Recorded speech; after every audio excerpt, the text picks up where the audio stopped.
You're just a little girl playing store. Hand over those files, or I will bury this place so deep nobody will ever find it." Victor Kane said that to a 23-year-old clerk standing alone behind a worn counter in a small Montana auto shop. She didn't flinch, she didn't cry. She looked him straight in the eye and said 7 words that changed everything. "Sorry, that doesn't belong to you." What happened next? A man sent 4 words from an old phone, and 100 motorcycles shook the ground. If this is your first time here, hit subscribe, hit the bell, and drop your city in the comments right now. I want to see how far this story travels. Stay with me until the very end. You will not regret it. The morning always started the same way for Olivia Bennett. 4:58 in the morning. The alarm never actually woke her. She was already up, already sitting on the edge of her bed dark, lacing up the same worn pair of work boots she'd had since she was 19. She didn't need the alarm. She had something better than an alarm. She had purpose, and purpose doesn't let you sleep past 5. By 5:15, she was in her car. The heater took 3 minutes to kick in during the Montana winters, so she'd learned to keep an old flannel blanket on the passenger seat. She'd wrap it around her shoulders for the drive and then fold it neatly and leave it in the back before she walked through the front door of Reynolds Auto Supply. Because Olivia Bennett had one rule about herself that she never broke. She never let anyone see her cold. She'd been working at Reynolds for 2 years and 4 months. 2 years and 4 months of 5 a.m. starts. 2 years and 4 months of organizing invoices before anyone else arrived, of answering the phone before the second ring, of memorizing the names of every single regular customer, and asking about their kids, trucks, their bad knees, their hunting seasons. 2 years and 4 months of being the first one in, and more often than not the last one out. She was 23 years old. She made $14 an hour, and she loved that job the way some people love a family member they didn't choose, but would choose again every single time. Jack Reynolds, who owned the shop, was 61. He'd opened Reynolds Auto Supply 26 years ago with a bad knee, a modest loan, and an almost irrational belief that if you treated people right, they'd come back. And they did. Reynolds Auto had survived 3 recessions, 2 floods, a fire in the parts storage room in 2011, and the kind of slow economic suffocation that had killed dozens of small businesses in Hartwell, Montana, over the past decade. It was still standing because Jack Reynolds was stubborn and because Olivia Bennett refused to let it fall. Jack didn't say much. He never said much. He was the kind of man who communicated in nods and in the occasional grunt that meant either good job or I noticed, and Olivia had learned to read the difference. He walked with a limp from a motorcycle accident he never talked about. He kept a locked drawer in his desk that nobody ever opened. He drank his coffee black and burned his toast every single morning, and never once complained about either. He trusted Olivia completely. That wasn't something he said out loud. It was something he showed by leaving her in charge when he was in the garage, by letting her handle accounts receivable, by giving her a key to every room in the building. That trust meant more to Olivia than a raise would have, though a raise would also have been nice. The morning Victor Kane came in started, like every other morning, a Tuesday in October, cold enough that the windows of the shop had fogged slightly at the corners. The bell above the door had jingled 32 times already. Olivia sometimes counted without meaning to, and she was in the middle of cross-referencing a delivery invoice when she heard the bell jingle a 33rd time. She didn't look up immediately. That was habit. She finished the number she was writing, capped her pen, and then looked up, and something tightened in her chest before she could name why. 4 men had walked in. The one in front was wearing a suit that cost more than Olivia made in 3 months. She knew clothes well enough to know that. He was probably 55, maybe 60, but carried himself like a man who had never once in his adult life been told to wait. His hair was silver and perfectly arranged. His shoes were the kind that didn't make noise on linoleum. He looked at the counter the way most people look at a menu, like he was deciding what to order, not like he was entering a place of business that belonged to someone else. The 3 men behind him were not wearing suits. They wore the particular kind of business casual that big men wear when they want you to know they could be wearing something more threatening. They stood slightly behind and to each side of the man in front, and none of them looked at anything specific. They looked at everything. Olivia recognized Victor Kane because Jack had pointed him out once, months ago. From across the parking lot of the hardware store 2 blocks down, Mac had gone very quiet when he saw him, quieter than usual. He'd said almost to himself, "That man has eaten 3 good neighborhoods for breakfast and called it development." Then he'd said nothing else about it, and Olivia had filed it away the way she filed everything quietly, precisely, ready to retrieve it when the moment required it. The moment was requiring it now. Victor Kane walked directly to her counter. He did not look around at the parts. He did not look at the displays, or the promotional signs, or the hand-lettered banner Jack's daughter had made 3 years ago that said Hartwell's shop, Hartwell's people. He looked at Olivia the way you look at an obstacle you've already decided you'll move. He smiled. It was a very good smile, professional. The kind that had probably convinced 100 city council members and 1,000 investors and a dozen reluctant landowners that this man was reasonable, was fair, was someone you could do business with. He said. His voice was warm. "Rich." "Good morning," Olivia said. "Can I help you find something?" He placed both hands on the counter. His watch caught the light. "I'm Victor Kane," he said, as if that explained everything. As if that was an answer to the question rather than an introduction. "I know who you are," Olivia said. Something moved behind his eyes. Eyes, maybe. Or recalibration. He was a man who expected a certain reaction to his name, deference, nervousness, a slight change in posture, and she hadn't given him any of it, he said, recovering smoothly. "Then you know I'm a serious person who deals in serious business, and I don't like to waste time. So let me be direct with you." He reached into the breast pocket of his jacket and pulled out a business card, which he placed on the counter between them like he was playing a card in a game. "I need access to the property records for this building. The deed history, the lease agreements, any outstanding liens, ownership chain, going back at least 15 years. Olivia looked at the business card. Then she looked back up at him. "Our private company records," she said. "I understand that. They belong to the owner of this business. I understand that as well. Reynolds isn't here right now. You have access to the files." The way he said it wasn't quite a question. It was the kind of statement that was designed to sound like fact. "You have access. Therefore, you will give me access," as if the logical bridge between those two things was obvious, and the only thing left was for her to walk across it. Olivia picked up his business card, held it for a moment, set it back down. "I do have access," she said, "but access to something doesn't mean I have the right to hand it to anyone who asks. Those are Mr. Reynolds' property. If you'd like to discuss them with him, I can give you his contact information, and you can set up a meeting." Dr. Kane's smile stayed exactly where it was, but it stopped moving. Stopped being a smile that involved his eyes and became a smile that was only happening on his mouth, the way a clock face keeps showing the right time even after the battery dies. "I think you might be misunderstanding the situation," he said. "I don't think I am," Olivia said. One of the men behind him shifted his weight, just slightly, just enough for Olivia to see it in her peripheral vision without looking directly at him. "Let me explain something to you," Victor said, and his voice dropped half a register, just enough to change its texture from warm to cool. "The property this building sits on is part of a development corridor that I've been working on for 7 years. 7 years. Do you know how long that is in commercial real estate? Do you know how many people I've worked with, how many conversations I've had, how many hands I've shaken to get to where I am on this project?" He leaned forward slightly, 3 signatures away from the most significant development deal in Hartwell's history. And this building is one of those signatures. I am not here as an enemy. I'm here because I believe in doing things the right way, professional way. I want the records. I want to understand what I'm working with. I want to have an intelligent conversation with the owner of this property. And you, young lady, are standing between me and that conversation. He said young lady the way certain men say it, not as a term of respect or affection, but as a reminder. Axonomic designation. You are young. You are a lady. 4. You are not the person making decisions in this room.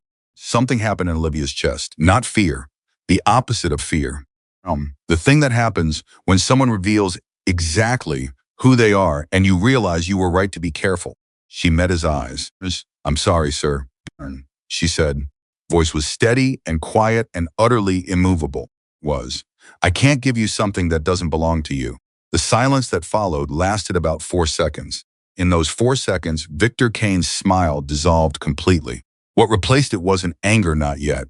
What replaced it was something more unsettling.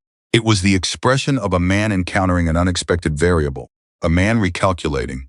He straightened up. He picked up his business card from the counter and put it back in his pocket. "I hope," he said quietly, "that you think very carefully about the position you're taking." "I have," she said. He looked at her for a moment longer than was comfortable. Then he turned and walked out. His 3 men followed him. The bell above the door jingled. The door swung shut. Olivia stood behind the counter. Her hands, which were flat on the surface of the desk, were completely still. Heart was hammering, not because she was afraid she'd done something wrong. She was absolutely certain she'd done the right thing. Heart was hammering because part of her, the part that had learned 23 years of being a young woman in a world that was not always kind to young women, understood that doing the right thing and being safe were not always the same thing. She reached for her notepad. She wrote down the date and time. She wrote down Victor Kane's name. She wrote down every word he had said to her, as closely as she could remember. And she wrote down the names of the 3 men. She didn't know their names, so she described them. Tall, heavy-set, jacket, was left side, medium height, light jacket, hands in pockets, center, Aki, no jacket, right side. She wrote down the time they left. Then she took a photograph of the notepad with her phone, the first page of what would eventually become a 47-page document. She didn't know that yet. She just knew that when something felt wrong, you wrote it down. Jack came in from the garage around noon. He was wiping his hands on a rag that had never really been clean even before he started using it. He looked at her face with the particular attention of a man who had learned over 2 years that Olivia Bennett's face communicated things her words sometimes didn't. "Something happened," he said. "It wasn't a question." She told him. Jack listened without interrupting. He listened the way old mechanics listen, still, attentive, his hands stopping their movement. Finished, he was quiet for a long time. "Jack," she said. "Who is he really? Not the public version, the real version." Folded the rag, set it on the counter, picked it up again. "Victor Kane," he said, "is a man who has spent 30 years learning exactly how far he can push before something is technically legal." He paused, and then pushing a little further, "Has he come here before? Is this related to the—" He said it quickly, then more slowly, not directly. "That's not a real answer." He looked at her. His eyes were tired. Not the tired of someone who hadn't slept, the tired of someone who has been carrying something heavy for a very long time. He said again, "It's not." But he didn't give her a real one. Not that day. The first sign that Victor Kane was a man of his word in the worst possible way came 3 days later. The health and safety inspector showed up without an appointment. He was a young man with a clipboard and the look of someone who had been told exactly where to look and what to find. He spent 2 hours going through the building. He cited 7 violations. Most of them were minor. One of them was technically serious, but had been present for years without anyone ever raising it. The fine was significant but manageable. Jack paid it without complaint. He fixed the violations in 4 days. The inspector came back. He found 3 more. "This is Kane," Olivia said when she and Jack were closing up that evening. "You know it's Kane." "I know," Jack said. "Then we need to be very careful," Jack said. "Men like Victor Kane don't do things themselves. That's the point. That's the whole architecture of what they do. Every hand between him and the action is another layer of insulation. And if we go out and say, Victor Kane is doing this, and we can't prove it, and right now we can't prove it, we look like paranoid small business owners making excuses for our violations. And he looks like a victim." Olivia stood there in the quiet of the closed shop. The light above the counter hummed. Somewhere in the back, the old coffee machine clicked and gurgled. She thought about what he'd said. She thought about the notepad in her desk, photographs of the notepad on her phone. "Then we get proof," she said. Jack looked at her for a long moment. Something moved behind his eyes that she couldn't read, something complicated, something that lived deeper than the surface. "Olivia," he said quietly, "be careful with this. Be very careful." "I'm always careful." "I know you are," he said, "but some things—" He stopped himself. He shook his head. "Just document everything. Every single thing. And don't—" Another pause. "Don't go looking for things you don't need to find." She filed that away, too. What she didn't file away, what she couldn't file, because it was an instinct rather than a thought, was the slight emphasis he had put on those last words. Things you don't need to find. As if there were things to find that she didn't know about yet. Over the next 3 weeks, the pressure came in waves. Supplier they'd worked with for 11 years suddenly stopped returning calls and then sent a letter saying they were restructuring their client list account that had been with Reynolds for 7 years, a fleet manager for a construction company, regular orders, reliable payments, quietly transferred their business to a competitor across town. A brick came through the window of the storage room at 2 in the morning. The police report called it vandalism. Undetermined origin. No suspects. Olivia documented everything. She started arriving earlier, not because she was afraid, but because fear was something that happened to people who were standing still, and Olivia Bennett didn't stand still. She channeled what was happening into motion. She started calling former suppliers. She started researching. She made a list of every business that had been on the same 3-block commercial corridor as Reynolds in the past 8 years. She cross-referenced that list against property transfer records, which were public, which meant she could access them at the county clerk's office without anyone stopping her. She started with 12 businesses.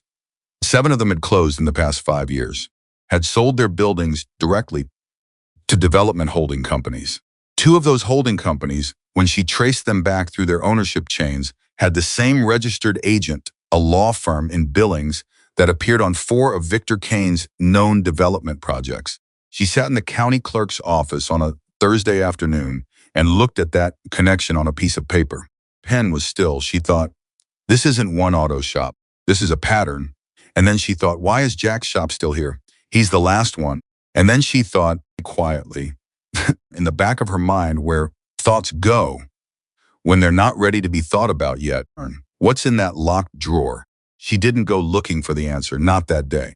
She bought a new notebook on the way home, larger than the first one, pages, because she had a feeling she was going to need them. The second time Victor Kane came to the shop, he didn't come himself. He sent a lawyer, a woman in her 40s with perfect posture and a leather briefcase and a voice like the kind of cold you don't notice until your fingers stop working, Patricia Holt. And she sat down across from Olivia in the small office that doubled as the break room and placed a folder on the table between them like it was evidence, and the room was a courtroom. Client, she said, is prepared to make Mr. Reynolds a very generous offer for this property. The figure we're presenting represents 20% above current market valuation. Olivia looked at the folder. She didn't open it. Has your client tried to contact Mr. Reynolds directly? She asked. Multiple attempts have been made. I'll make sure he knows you were here. The offer has an expiration date, Patricia Holt said. Most things do. The lawyer looked at her for a moment. Not with hostility. With something more interesting than hostility, with a kind of professional appraisal, the look of someone who was recalibrating. Miss Bennett, she said, and Olivia felt a small jolt at hearing her own name she hadn't given it, which meant Kane's people had found it. I want to be straightforward with you, Buzz, because I think you're a straightforward person. My client has significant patience, but he also has significant resources, and when he directs those resources toward a particular outcome, that outcome tends to materialize.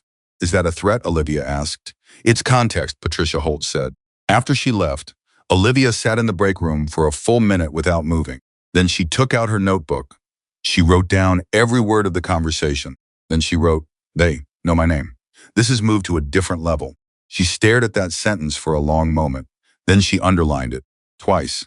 And then she picked up the phone and the editor of the Hartwell Community Register, a weekly paper with a circulation of about 4,000, because she had a sudden, sharp instinct that the most dangerous thing she could do right now was let this stay private. The editor's name was Ruth Calloway. She was 71 years old and had been editing that paper for 34 years and had the particular energy of a woman who had heard every excuse for why a story shouldn't be printed and had not once been convinced by any of them. Come in tomorrow, Ruth said when Olivia explained why she was calling. Bring your notebooks. Olivia brought her notebooks, and while she sat in Ruth Calloway's cluttered, coffee-scented office that Friday morning, describing everything she had documented, she had the overwhelming sense that the thing she was holding, this collection of dates and names and incidents and connections was bigger than she'd originally understood. That what had felt like a problem was actually a story. That what had felt like something she was living was actually something she was witnessing. Read through her notes. She asked precise, rapid questions. She pulled on threads that Olivia hadn't thought to pull. And at the end of 2 hours, Ruth Calloway leaned back in her chair and looked at Olivia with the expression of someone who has just found something they had been half expecting to find for a long time. 7 businesses, Ruth said, in 5 years. Same corridor. Same outcome, yes. And Reynolds is the last one. Yes. And you've been working there for 2 years. 2 years and 4 months. Ruth looked at her. What made you stay? The question surprised her. She thought about it honestly. Jack Reynolds treated me like my work mattered, she said finally. He didn't talk down to me. He didn't explain things I already knew. He gave me responsibility and then actually let me have it. In 3 jobs I've had since I was 16, nobody did that. Nodded slowly. Then I hope, she said, that you understand what you're doing for him. Olivia drove back to the shop. She sat in the parking lot for a moment before going in. She thought about the locked drawer. She thought about Jack's face when he told her not to look for things she didn't need to find. She thought about the supplier who'd stopped calling, commercial account that had transferred through the window, the health inspector who kept coming back. She thought about what Ruth had said, what you're doing for him. And she thought, I wonder what he's not telling me. And I wonder if it matters. It mattered. She just didn't know how much yet. Because in that locked drawer, buried under 20 years of careful silence, was a photograph. 3 motorcycles, 3 young men, 3 leather vests, and a patch that, if she had seen it, she would have recognized immediately, because everyone recognized that patch. And the story it would have told, if anyone had asked, if anyone had known where to look, would have explained everything about why Jack Reynolds had survived this long in a town that was swallowing everything around him. But the drawer was locked, and Olivia Bennett was not the kind of person who broke into things that didn't belong to her. So she went inside. She unlocked the front door, organized the morning invoices, answered 2 customer calls, and helped an elderly farmer named Gerald Tate figure out which alternator belt would fit his 2004 Ford F-250. And Victor Kane sat in his office across town and looked at a map of a 3-block commercial corridor in Hartwell, Montana. Last building on that map, the one still colored in, the one still standing, had Reynolds Auto Supply written on it in small, precise letters. He had taken the others in 6 months or less. This one was taking longer. He picked up his phone and made a call. The voice on the other end said, "How do you want to handle it?"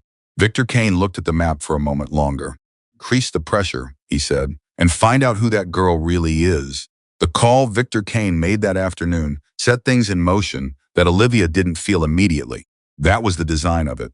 Men like Victor understood that the most effective pressure was the kind you didn't recognize until it had already accumulated around you. The way water doesn't feel cold until you've been standing in it long enough that you've forgotten what warm felt like. The thing she noticed was the silence. Marcus Webb had been their primary parts supplier for 11 years. 11 years of twice-weekly deliveries, of Christmas cards, of the particular shorthand that develops between people who have done business together long enough that they stop needing to explain context. He was the kind of man who called back within the hour every time, without exception. Olivia left him a message on a Monday morning about a delayed shipment of brake components they needed by Wednesday. She expected a call back by noon. He didn't call back by noon. He didn't call back by 5. She tried again Tuesday morning. His assistant picked up and said Marcus was in a meeting and would return her call shortly. Shortly turned into the end of the business day. The end of the business day turned into Wednesday morning. Wednesday morning turned into a letter that arrived by courier that afternoon on corporate letterhead, using the formal language of people who want to end something without having to say they're ending it. Words like restructuring and portfolio realignment and valued partnership arranged into sentences that all meant the same thing: we're done. It was. Olivia read the letter 3 times. Then she called Marcus Webb's direct line, bypassing the assistant, and he picked up on the second ring in the way that people pick up when they've been dreading a call but have been waiting for it anyway. She said, "Talk to me." A long silence on the other end. the kind of silence that had a shape to it. Olivia, his voice was low. I'm sorry about the letter. I wanted to call you myself. I just stopped. Someone told you not to work with us. Silence. I have a family, he said finally. I have a business I've been building for 19 years. I have employees. He said each of those things the way someone sets down something heavy they've been carrying. I can't. He stopped again. I'm sorry. Did he threaten you directly or through someone? Because I need to know. I got a visit, he said very quietly. Two men I'd never met before. Very polite, very professional.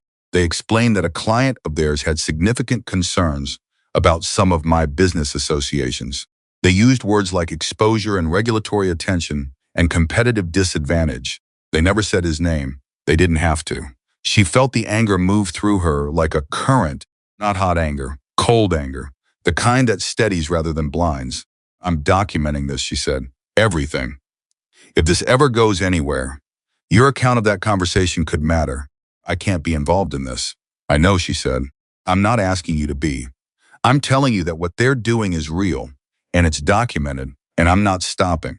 She hung up. She wrote it all down. Marcus Webb, the letter, exposure, and the word regulatory attention, and the fact that two men had appeared unannounced at his place of business. She added it to the notebook that was already 30 pages deep and growing. Jack was in the garage when she brought him the letter. He read it standing up, still holding the wrench he'd been using, and the expression on his face when he finished was not surprise. That was the thing that bothered her most. He looked tired and confirmed rather than tired and shocked, and that distinction meant something. You knew this might happen, she said. I knew he was capable of it. How do you know so much about what Victor Kane is capable of? He set the wrench down on the workbench. He picked up the rag. He was. He wiped his hands even though they weren't particularly dirty. I've seen his work before, he said. Not here. Somewhere else.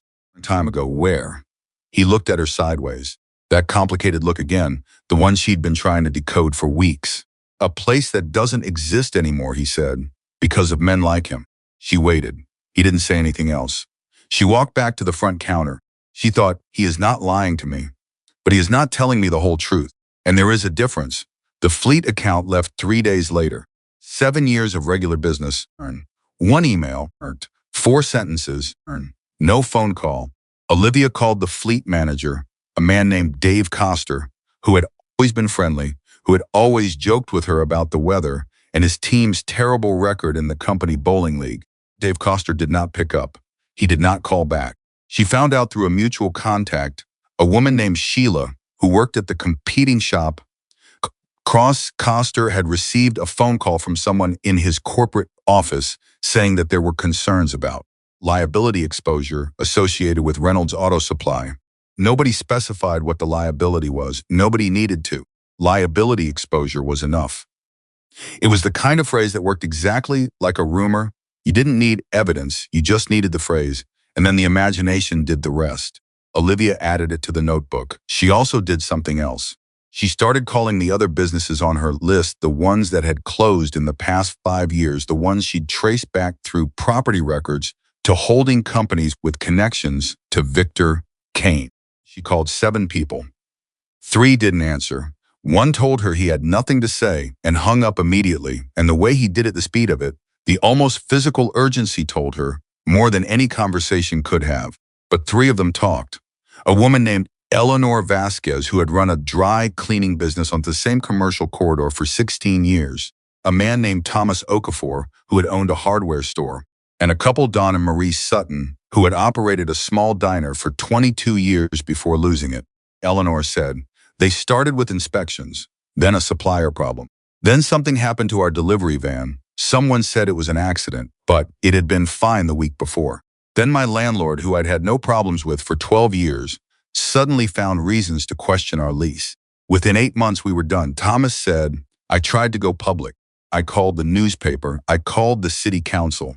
I called the state commerce office. Everyone was very sympathetic. Nobody did anything. And then things got worse. I won't say more than that. I have children. Don Sutton said nothing for a long time. Then he said, do you know how it feels to sit with your wife at the table where you've eaten dinner for 20 years in a house you own and feel like you're already gone, like you've already been erased? He didn't just take our diner. He took the thing we were. He stopped. Are you actually going to do something? Or is this just another conversation that leads nowhere?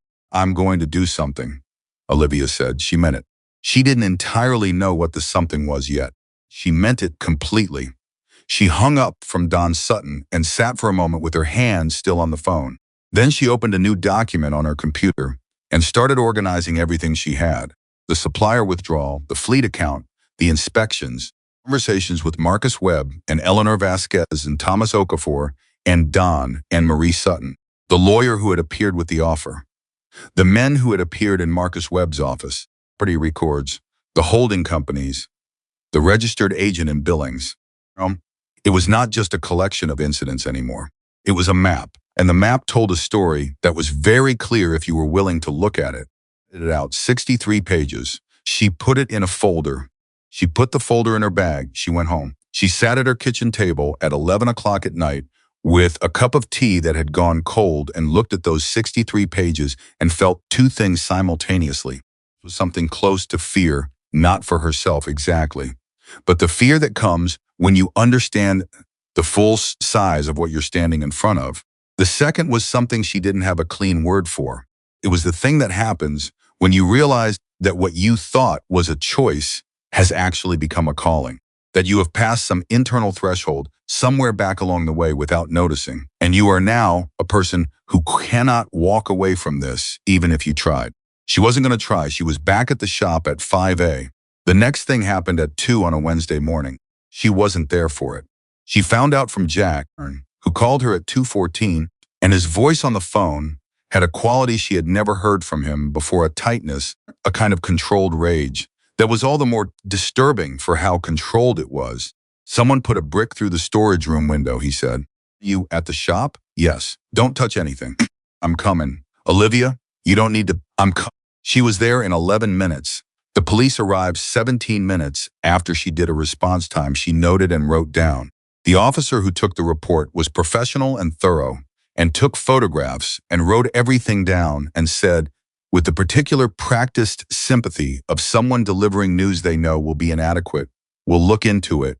These things are usually opportunistic. Kids, most likely. Kids, Olivia said. We can't assume. I'm not asking you to assume. I'm telling you that this business has been under a sustained campaign of pressure and interference for the past 6 weeks. And I have documentation for all of it, and I'd like to include that documentation in this report. The officer looked at her, blinked. You can file a separate report about it. I'd like it included in this report, she said again, quietly, clearly. Because this incident is not isolated. It is part of a pattern. And if it's filed as isolated, the pattern disappears. He took the documentation, all 63 pages, which she had in her bag because she'd grabbed her bag without thinking when she'd rushed out the door, which in retrospect seemed like the kind of thing that happens when a person has been, without fully realizing it, preparing for exactly this kind of moment. She didn't know if it would matter. She filed a copy of everything with the county sheriff's department. She filed a copy with the state commerce office. She sent a copy to Ruth Calloway at the community register. She made 3 additional copies and put them in 3 different locations: her apartment, her car, and a safety deposit box at the Hartwell First National Bank, which she had opened specifically for this purpose. She told no one she'd done this, not even Jack, because she had started to understand something about the situation she was in that took her longer to articulate than to feel. This safest information was the information that existed in more places than the people threatening her could track. The community register piece ran 2 weeks later. Ruth Calloway had done what good journalists do. She'd taken Olivia's documentation, verified what she could verify independently, added 3 additional interviews with former business owners, and constructed a piece that was precise and factual and structured in a way that made it almost impossible to dismiss as conspiracy or sour grapes. The headline was clean and specific: 7 businesses, 5 years, a pattern of pressure in Hartwell's commercial corridor. Olivia read it at 6 in the morning at the counter of Reynolds Auto Supply. Hands were shaking, not from fear. From something she recognized as the physical manifestation of relief, the specific relief of a thing you have been carrying alone being set down in a public place where other people can finally see it. She called Ruth. It's good, she said. It's accurate, Ruth said. Which is better. How do you think Kane will respond? Badly, Ruth said. Which is exactly what we want. Angry men make mistakes. Angry rich men make expensive mistakes. Olivia almost laughed. The calls started coming in that afternoon. Former customers. Suppliers. Business owners from the corridor who had read the piece or heard about it from someone who had. Most of them just wanted to say they'd seen it, that they'd been wondering, that they were glad someone had said it. Two of them offered to add their own accounts if Olivia thought it would help. She thought it would help. She took down their information. The call she didn't expect came at 4:47 in the afternoon, 6 minutes before she was going to close up, and it came from a number she didn't recognize. And when she answered it, the voice on the other end was a woman's voice, professional, precise, and slightly guarded. Is this Olivia Bennett? It is. My name is Sharon Giles. I'm an investigator with the State Attorney General's office. I read the article in the Community Register this morning. A pause. I'd like to meet with you. Olivia's hand tightened on the phone. She said, would Friday work? Yes, she said. Friday works. She hung up. She stood behind the counter in the quiet of the shop for about 30 seconds. Then she walked back to the garage doorway and said, Jack. He looked up from under a hood. I think something is starting to move, she said. At her for a long moment. His expression was complicated in the way it had been complicated for weeks, that deep, tired, layered thing that she still hadn't fully decoded. He said, again, that same word. I'm always careful, she said. Again, that same answer. But this time she added something. I met with 3 former business owners this week, she said. Honor Vasquez, Thomas Okafor, Don, and Marie Sutton. She watched his face as she said each name. Nothing moved on the surface, but something moved underneath. Do you know any of them? I know of them, he said carefully. Thomas Okafor said he tried to go public. Said things got worse when he did. She paused. He said he has children. Jack looked down at the engine he was working on. Thomas Okafor is a good man, he said quietly. He didn't deserve what happened to him. None of them did, no. And we're not going to let it happen to us. He was quiet for a long time. Long enough that she thought he wasn't going to say anything else. Then he looked up at her again. And this time his expression had shifted into something she hadn't seen from him before, something that was almost but not quite admission. No, he said, we're not. She nodded. She went back to the counter. Before she did, she glanced just for a moment at the old wooden desk in the corner of the office, the one with the locked drawer, the one she had never opened. She looked away. She was not going to look for things she didn't need to find. Not yet. The pressure didn't stop after the article. If anything, it condensed. Victor Kane had apparently decided that the time for subtlety was over. The week after the article ran, a car belonging to one of their most reliable customers was ticketed twice in a row for parking in front of the shop in a zone that had never been enforced before. A city worker appeared to repaint the curb markings in front of Reynolds's 2 main parking spaces, reclassifying them as commercial loading zones during business hours, which effectively eliminated customer parking at the front of the building. The change appeared in no public notice. It had simply happened. They went to the city, Olivia said when she saw the new curb paint. In the permits office, probably. Or Public Works. Probably, Jack said.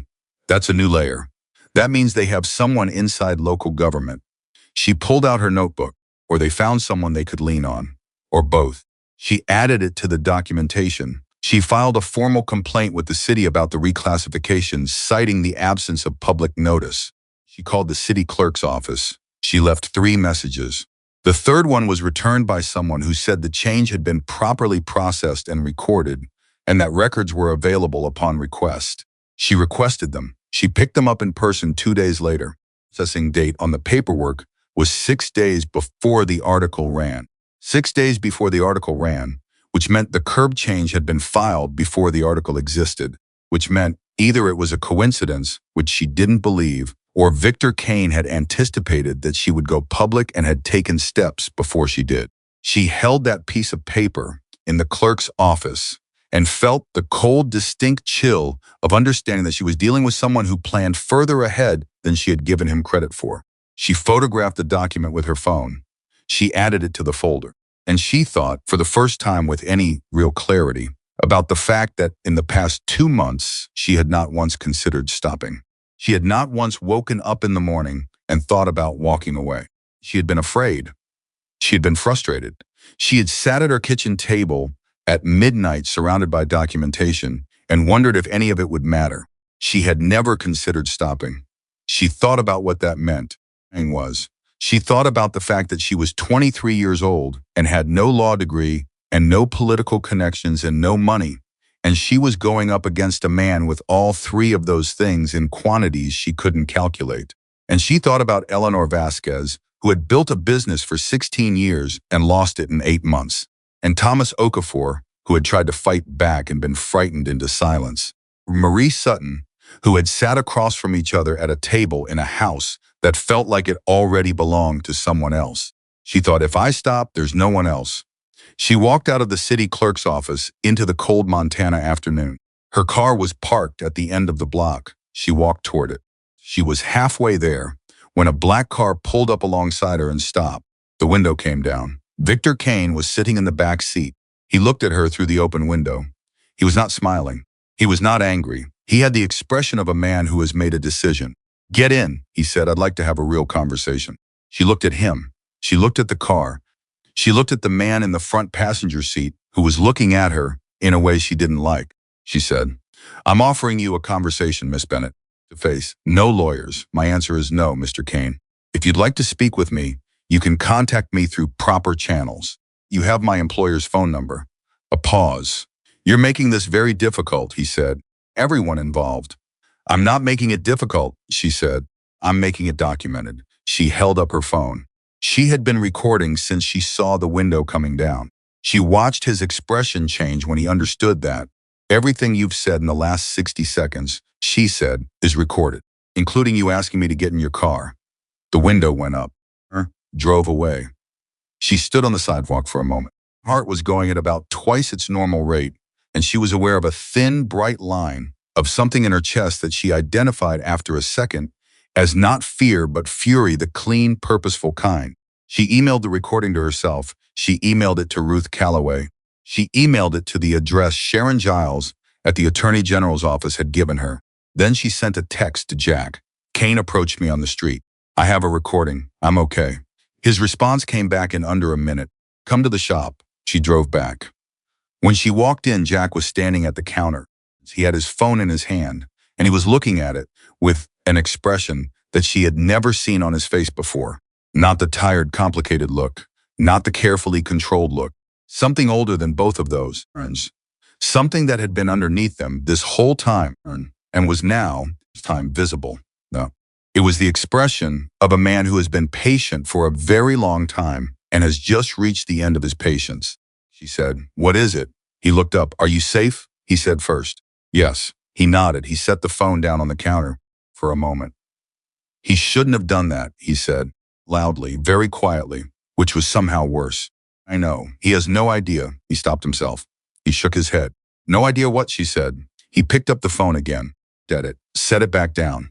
Olivia, he said, things about me that I haven't told you. Things that I haven't told many people. Things that I've spent a long time being very careful about. He met her eyes.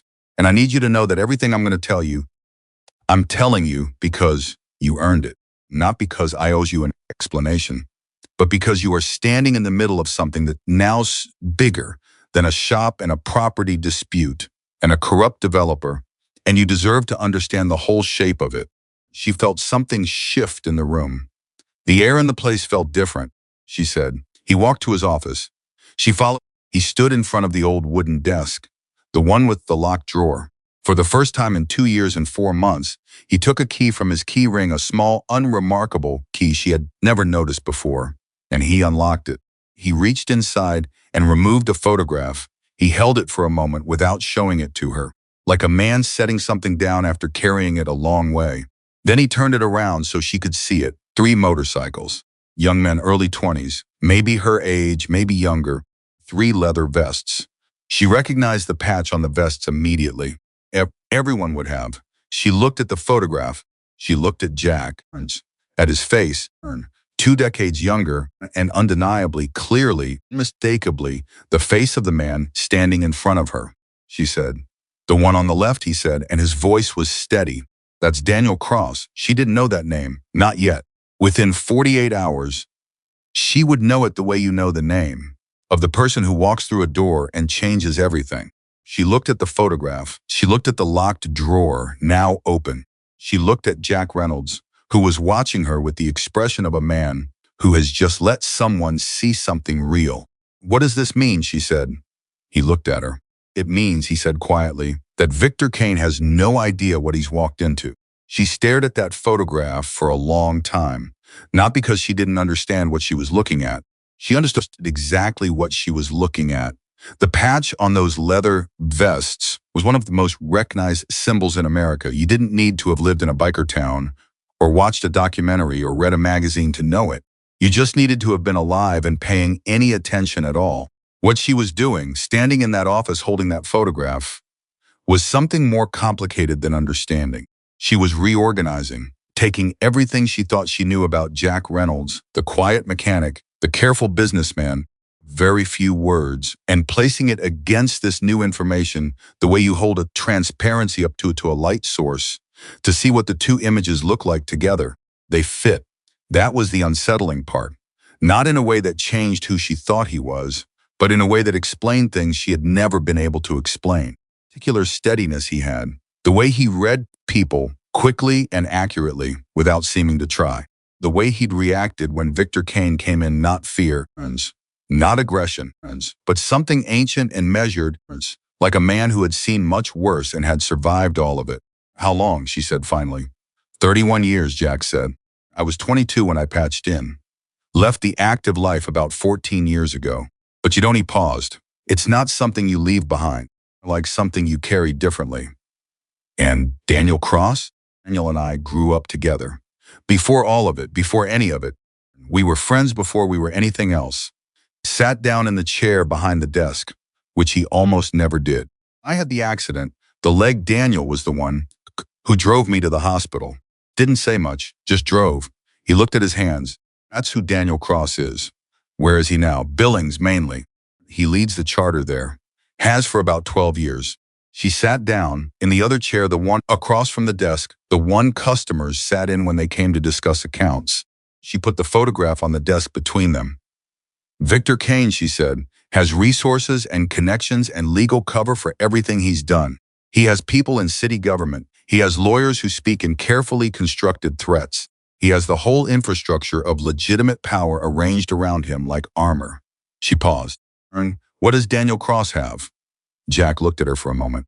Something moved in his expression, something that was almost in a man his age and composure, close to a smile. Others, he said. She let that sit for a moment. Does he know what's happening here? Not yet. When were you planning to tell him? And I had no other choice. She looked at the photograph again.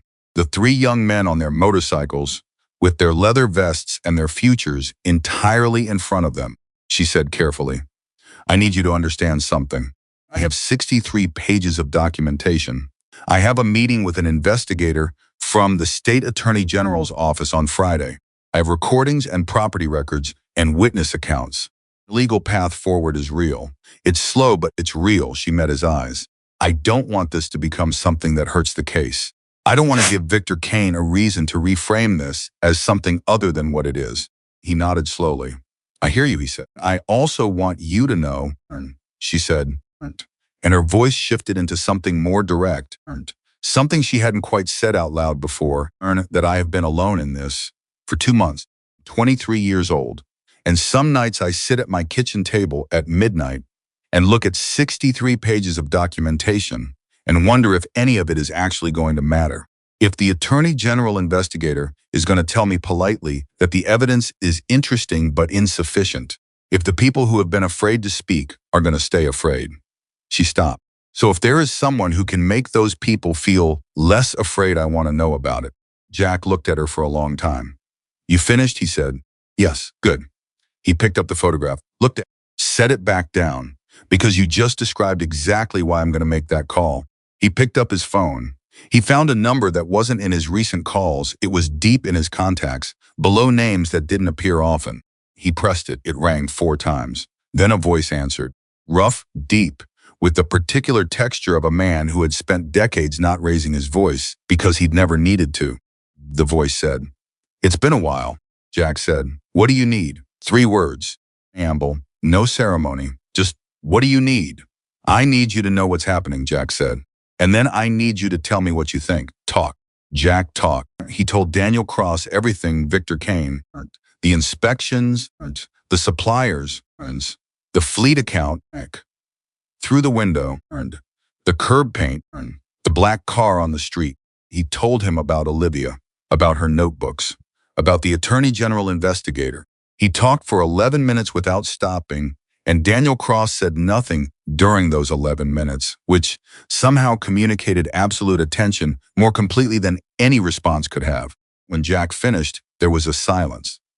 "This girl," Daniel said finally, "behind the counter.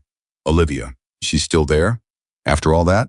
"Every morning, 5 a.m. Another silence. "She sounds like someone I'd like to meet," Daniel said. "You'll get the chance." Jack. And Daniel's voice dropped into something quieter now, something that had a weight to it. "Kane. Has he put hands on anyone?" "Not directly." Through the window. "Has he threatened her directly?" He pulled up alongside her in his car and asked her to get in. She recorded it. The silence this time had a different quality. It was the silence of a man doing a kind of internal calculation that didn't involve numbers. "Right," Daniel said. "I'm not asking you to do anything yet," Jack said. "I just needed you to know." "I know," Daniel said, "and now I know. So stay close to that girl and call me the minute anything changes." "I will." "Jack, yeah. You should have called me sooner." Closed his eyes for a second. "I know," he said. He hung up. Olivia had only heard one side of the conversation, but she'd heard enough. "He's coming," she said. "Not yet," Jack said. "But he's ready." She nodded. She picked up her bag. She went home. She sat at her kitchen table for a long time that night, not working, not documenting, just sitting. The tea went cold the way it always did. The apartment was quiet the way it always was at midnight. She thought about Daniel Cross's voice on the other end of that call. She'd heard only the barest fragments through Jack's phone, but she'd heard enough to understand the shape of the man, the quality of stillness in a voice that could, she understood instinctively, become very loud very quickly. She thought, there are different kinds of power, and Victor Kane only knows one of them. Friday arrived. Sharon Giles, the investigator from the state attorney general's office, was a woman in her late 40s with short hair and the kind of economical movements that come from years of sitting across from people who are either lying or afraid and needing to read the difference quickly. She came to the shop she'd offered to meet anywhere, and Olivia had chosen the shop deliberately because she wanted the conversation to happen in the place the documentation was about. They sat in the back office. Olivia put the full document set on the table. Sharon Giles didn't pick it up immediately. She looked at it first. Looked at Olivia. "How long did it take you to compile this?" "I started the first day he came in," Olivia said. "So about 9 weeks. You compiled all of this while running the front desk of a small auto supply shop?" "Yes." Sharon looked at the folder again. This time she picked it up. She opened it. She read the first few pages with the careful attention of someone who knew what they were looking for. She set it down after about 10 minutes. She looked up. "You traced the holding companies," she said. "Yes. Registered agent and Billings. Connolly and Marsh. They appear on 4 of Kane's known development projects and as registered agents for 2 of the 3 holding companies that received property from businesses that closed on this corridor in the past 5 years." Sharon was quiet for a moment. "What do you know about a man named Gary Whitfield?" she said. Olivia shook her head. "I don't know that name." Sharon nodded slowly, as if Olivia's not knowing it told her something useful. "He's a deputy director in the city permits office," Sharon said. "His name has come up in a separate inquiry." She paused. "Can't tell you details about an ongoing inquiry. I can tell you that what you've built here," she touched the folder, "is consistent with things we have been looking at from a completely different angle." The air in the room felt different. "You're already looking at Kane," Olivia said. "Not a question. I'm not confirming or denying the subjects of any ongoing inquiry." But she said it in a way that confirmed it completely. "I'm telling you is that your documentation is significant. Your witness accounts are significant. And the recordings," she glanced at the section of the folder she'd tabbed, "recording of the street interaction is particularly significant. Because he identified himself and asked me to get in the car. It demonstrates a pattern of direct intimidation that is consistent with. She stopped. I've said enough about the legal analysis. Olivia nodded. What do you need from me? She said. Continued documentation. Everything, from here forward, exactly the way you've been doing it. Sharon paused. And I need you to understand that inquiries like this take time. More time than feels reasonable when you're in the middle of it. Things may get worse before they get better. People under pressure often escalate before they retreat. I know, Olivia said. Do you have support? People who can help you if things escalate? Olivia thought about Jack's phone call, about Daniel Cross's voice. Yes, she said. Good, Sharon stood. She picked up a copy of the documentation. Olivia had brought an extra copy specifically for this purpose. I'll be in touch. She left. Jack had waited in the garage during the meeting. He came to the office doorway when he heard Sharon's car pull out of the lot. Oh?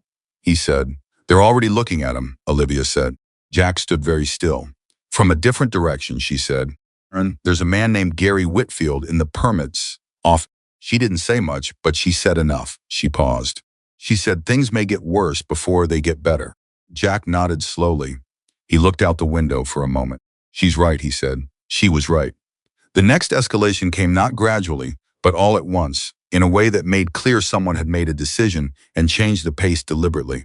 On a Monday morning, 3 weeks after the Attorney General meeting, 2 black SUVs pulled into the Reynolds Auto Supply lot. 6 men got out. They were carrying papers, not police, not government officials. Private investigators sending a legal firm presenting what they described as a cease and desist order against Olivia Bennett, personally, alleging that her communications with former business owners and with the press constituted tortious interference with legitimate business operations and willful defamation. The papers named her specifically, not Jack. Her. She read them at the counter with the 6 men standing in front of her and felt the targeted quality of it, the deliberate, strategic quality. They had pivoted. They had decided that the shop was secondary and Olivia Bennett was the real problem, and they were trying something new. They were trying to make this personal enough, expensive enough, frightening enough that a 23-year-old clerk making $14 an hour would calculate the cost and decide it was too high. She set the papers on the counter. She looked at the man who appeared to be leading the group. I'll have these reviewed by counsel, she said. The order takes immediate effect, he said. I understand the claim, she said. I'm telling you I'll have it reviewed. You've delivered your papers. Is there anything else?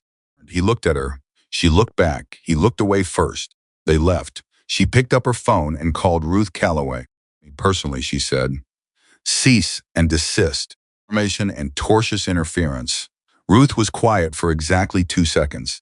I published that, she said. Yes, Olivia said. Good, because attempting to legally silence the person who complained about you, rather than addressing the substance of the complaint, is its own kind of story. Kane just made this twice as interesting and gave us twice as much to write about. Olivia called Sharon Giles next. She read her the language from the cease and desist. Sharon's response was a single flat statement, sit tight, and document the delivery who arrived, and how many clearance, at what time, what they said. Olivia already had. She documented the delivery. She noted the license plates of both SUVs. She noted the time they arrived and the time they left. She noted the precise words used by the man who had spoken to her. She noted her own response. She dated and signed the page. Then she sat behind the counter and did her job. She answered 3 customer calls. She processed 2 invoices. She helped Gerald Tate again, who had a new problem with the same F-250, and she was patient and thorough and walked him through it with the same attention she always gave him, because Gerald Tate's F-250 mattered, and she was not going to let Victor Kane take that away from her too. Gerald noticed something, though.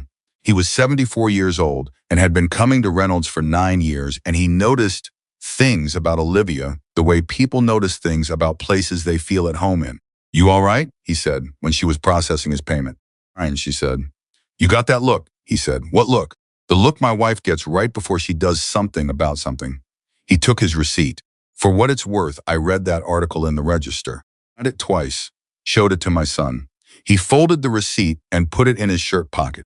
What you're doing matters, even if it doesn't feel like it does. She looked at him. Thank you, Gerald. she said, and meant it so completely that she had to look down at the counter for a moment. He left. The bell above the door jingled.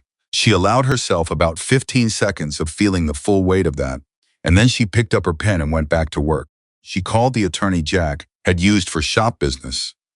Over the years, a man named Robert Ferris, who handled contract disputes and wasn't particularly versed in defamation law, who knew enough to look the cease and desist and tell her what he thought. He called back that evening. "This is aggressive but not particularly strong," Robert said. "The defamation claim requires they prove you made false statements of fact." And was, everything in the article, from what I can see, is either documented, attributed to named sources, or stated as opinion. The tortious interference claim is thinner. Still, it requires proof of intentional interference with specific business relationships, and the causal chain they'd have to establish is long. He paused. That said, even a weak lawsuit is expensive to defend. That might be the point. "It's definitely the point," Olivia said. "Can you help me?" A pause. "I'd need to refer you to someone with more specific expertise," Robert said. "I have someone in mind. She's good, and she'll likely find this case interesting enough to discuss contingency arrangements, meaning she might not charge up front, meaning she definitely won't, if she sees what I'm seeing when I read your documentation." Another pause. "Olivia, this is a lot for one person to be carrying." "I know. Is there anyone?" "Yes," she said.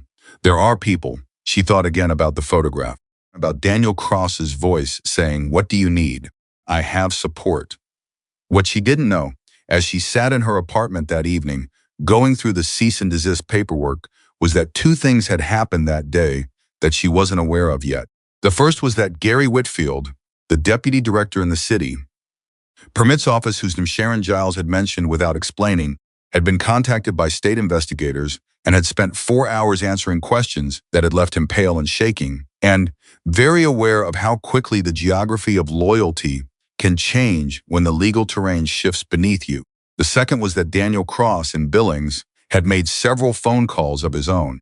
She found out about neither of those things that evening. She found out about the first one 3 days later when Sharon Giles called and said, with controlled precision, that the inquiry had moved to a formal investigation and that additional resources were being allocated. She didn't say what Gary Whitfield had told the investigators. She said again with that particular careful phrasing that communicated more than its words, "The scope is becoming clearer." She found out about Daniel's phone calls differently. It was a Wednesday afternoon. Jack had gone to the bank. Olivia was alone in the shop. The bell above the door jingled and she looked up expecting a customer. The man who walked in was not someone she had seen before. He was probably 60 broad in the shoulders, with a gray beard trimmed close and eyes that were very calm and very aware simultaneously. The eyes of a man who was always reading a room, even when he appeared to be doing nothing. Wearing a leather vest. He looked at her and nodded once. "You're Olivia," he said. It wasn't a question, but she answered it anyway. "Yes, I'm Daniel Cross," he said. Something moved through the shop, not a sound or a physical change, but something like a change in barometric pressure. The sense that something in the room had just become different. She looked at him. She thought about the photograph. The young man on the motorcycle, 20-something, with his whole future in front of him. She looked at the man standing in front of her now, what 31 years looked like on a person who had lived every one of them fully. "Jack's at the bank," she said. "He'll be back in 20 minutes. "I know," Daniel said. "I came early on purpose." He walked to the counter. He didn't lean on it. He stood in front and looked at her with the direct attention of a man who had made a decision about being honest before he walked in the door. "Jack told me about you," he said. "What you've been doing. How long you've been doing it." A pause. "I've known Jack Reynolds for 38 years. I have never once heard him talk about an employee the way he talks about you." "Say much," she said. "No," Daniel agreed, which is exactly why the words he does say matter. He held her gaze. "I want to hear your version of what's happening. From the beginning, in your own words, not Jack's version, yours." She looked at him for a moment. She reached under the counter and brought out the notebook, the big one, the one that had started as 30 pages and was now 91. She put it on the counter between them. Daniel looked at it. He didn't reach for it. He looked back up at her. "Tell me," he said. She told him. She talked for 22 minutes, concise and organized, and moved quickly through the chronology. hitting every key point: the first visit, the inspections, the suppliers, the fleet account, the brick, the curb paint, the car on the street, the cease and desist, the Attorney General, Gary Whitfield's name, Sharon Giles's careful phrasing. She gave him facts and context and nothing else. No self-pity, no editorial, just the architecture of what had been happening, assembled with the same care she had put into the documentation itself. Daniel Cross listened the way he had listened on the phone, with complete stillness. He did not interrupt once. When she finished, he was quiet for a moment. 9 weeks, he said. Yes. You put 91 pages together in 9 weeks while running the front of this shop. The documentation was the easy part, she said. The hard part was figuring out what it meant. Something changed in his expression, very slightly. A small shift that she recognized because she'd seen a version of it in Jack, the expression of someone recalibrating their estimate of a person upward. You need, he said. That phrase again. The same 3 words he'd said to Jack on the phone, functional and without decoration. She thought about it carefully. I need the people who have been afraid to speak to feel less afraid, she said. I need Thomas Okafor to know that it's safe to add his voice. I need Eleanor Vasquez and Don and Marie Sutton to know that this time it won't cost them something they can't afford to lose. She paused. I need Victor Kane to understand that the thing he has always relied on, the fact that people he pressures are isolated, is not the situation he's in anymore. Cross looked at her. That, he said quietly, I can help with. Jack came back from the bank 12 minutes later. He walked through the door and saw Daniel Cross standing at the counter and stopped completely. For a moment, he just stood there, and the expression on his face was something Olivia had never seen there before. Relief. Pure, uncomplicated, 38-year-old relief. Daniel turned around. You look old, he said. You look worse, Jack said. They shook hands. The kind of handshake that is also an embrace, and that carries history in it. Then Daniel turned back to Olivia.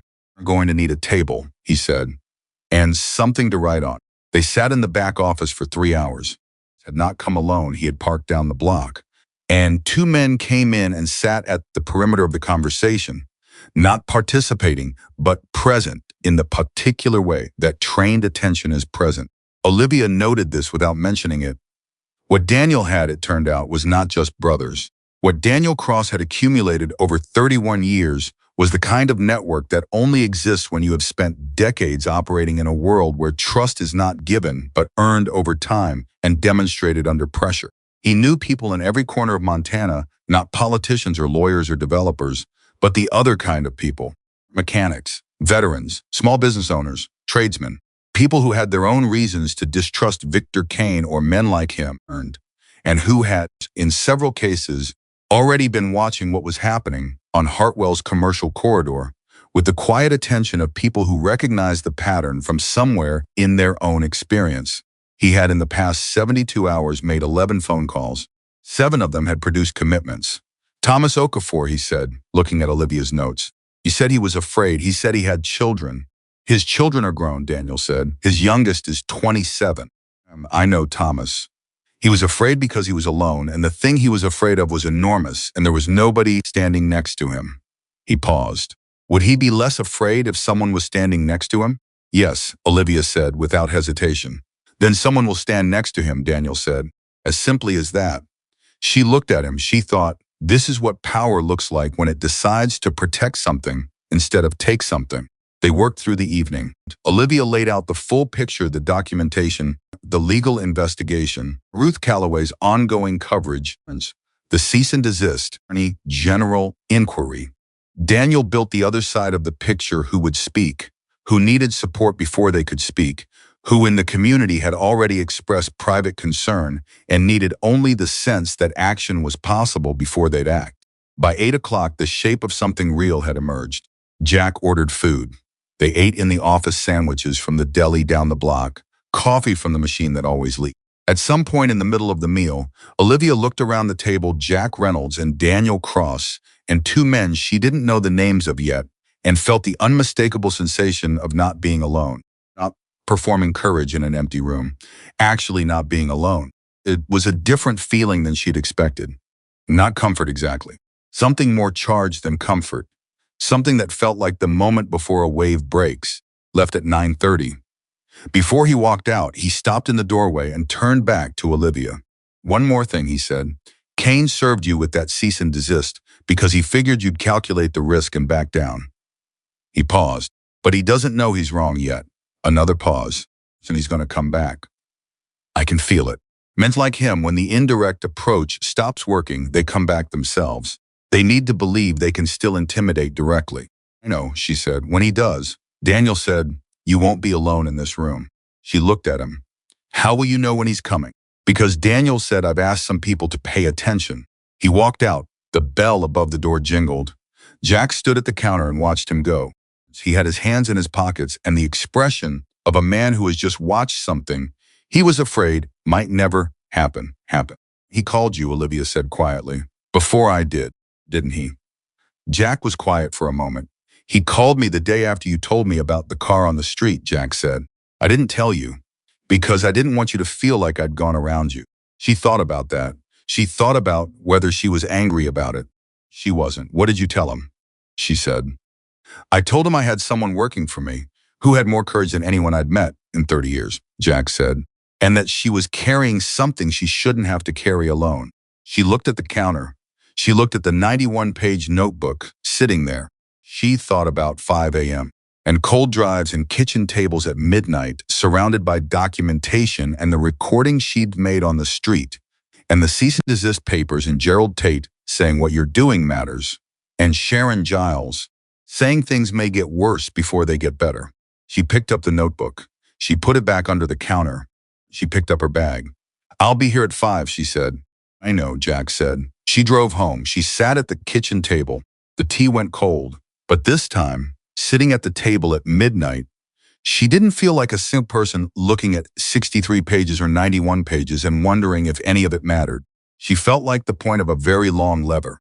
And she felt, for the first time since Victor Kane had walked into the shop with his perfect suit and his professional smile and his 3 intimidating men, like the thing on the other end of that lever was starting to move.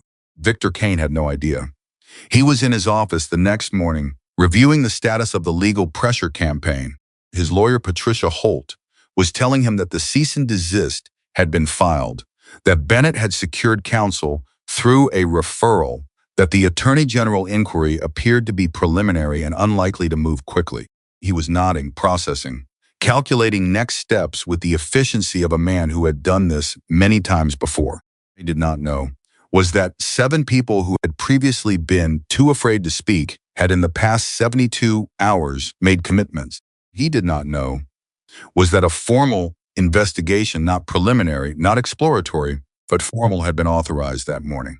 He did not know was that Gary Whitfield, who had spent 4 hours answering questions he had hoped never to be asked, drafting a statement with the help of an attorney, who had explained to him, clearly and without drama, that the window for cooperation was open, but it was not open permanently. And what he did not know, what he absolutely could not have anticipated, he had spent his entire career moving against people who were isolated and frightened, and alone was that 100 miles away. In Billings, Montana, phones were ringing. Others were being reached. Plans were being made by men who operated on a completely different set of rules than the ones Victor Kane had always played by. He looked at the map on his wall. Reynolds Auto Supply. Fast building. The one that was supposed to have been the easiest. He made his decision. "I'm going in person," he told Patricia Holt. "I'll close this." She looked at him.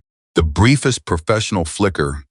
Something moved behind her eyes that might have been concern. She said carefully, "Given the state of the inquiry, I'm not asking for legal advice," he said. "I'm telling you what I'm doing." She pressed her lips together, said nothing more. He would go on Friday, bring 4 men. He would walk through that door, and he would make the girl and the old mechanic understand, finally clearly, without any remaining ambiguity, that this was over and they had lost. He had no idea that Daniel Cross had already been told. He had no idea that Olivia Bennett had already been warned. He had no idea what was waiting on the other side of that door. And he had absolutely no idea, not even the faintest beginning of a suspicion, what Friday afternoon was going to sound like, what it was going to feel like when the ground began to shake, when the sound started, Low at first like distant thunder, except that there were no clouds, and the sky was completely clear. And that sound wasn't thunder at all. That sound was 100 engines, and every single one of them was coming for him. Friday came the way significant days always do, indistinguishable from any other morning, until it wasn't. Olivia was at the shop at 5 a.m. She unlocked the front door. She organized the invoices. She started the coffee machine that always leaked. She answered the first customer call at 5:47, a man named Pete who needed to know if they had a specific water pump for a 1998 Chevy Silverado, and she checked the inventory system while he waited and told him yes, they had two, and he said he'd be in by 10, and she said she'd set one aside under his name. Entirely normal, except that Jack came in from the back at 6:15 and stood at the counter and looked at her and said, very quietly, Daniel called. Kane left his office 40 minutes ago. He's on his way. She set down her pen. How many? 4 men with him. Sharon Giles? I called her at 6. She knows. She picked her pen back up. She finished the note she'd been writing. She capped the pen. She straightened the invoices. Hey, she said. Jack looked at her for a moment. You don't have to be the one standing there when he comes in. You could be in the back. I'm not going to the back, she said. He nodded. He'd known she'd say that. He went back to the garage.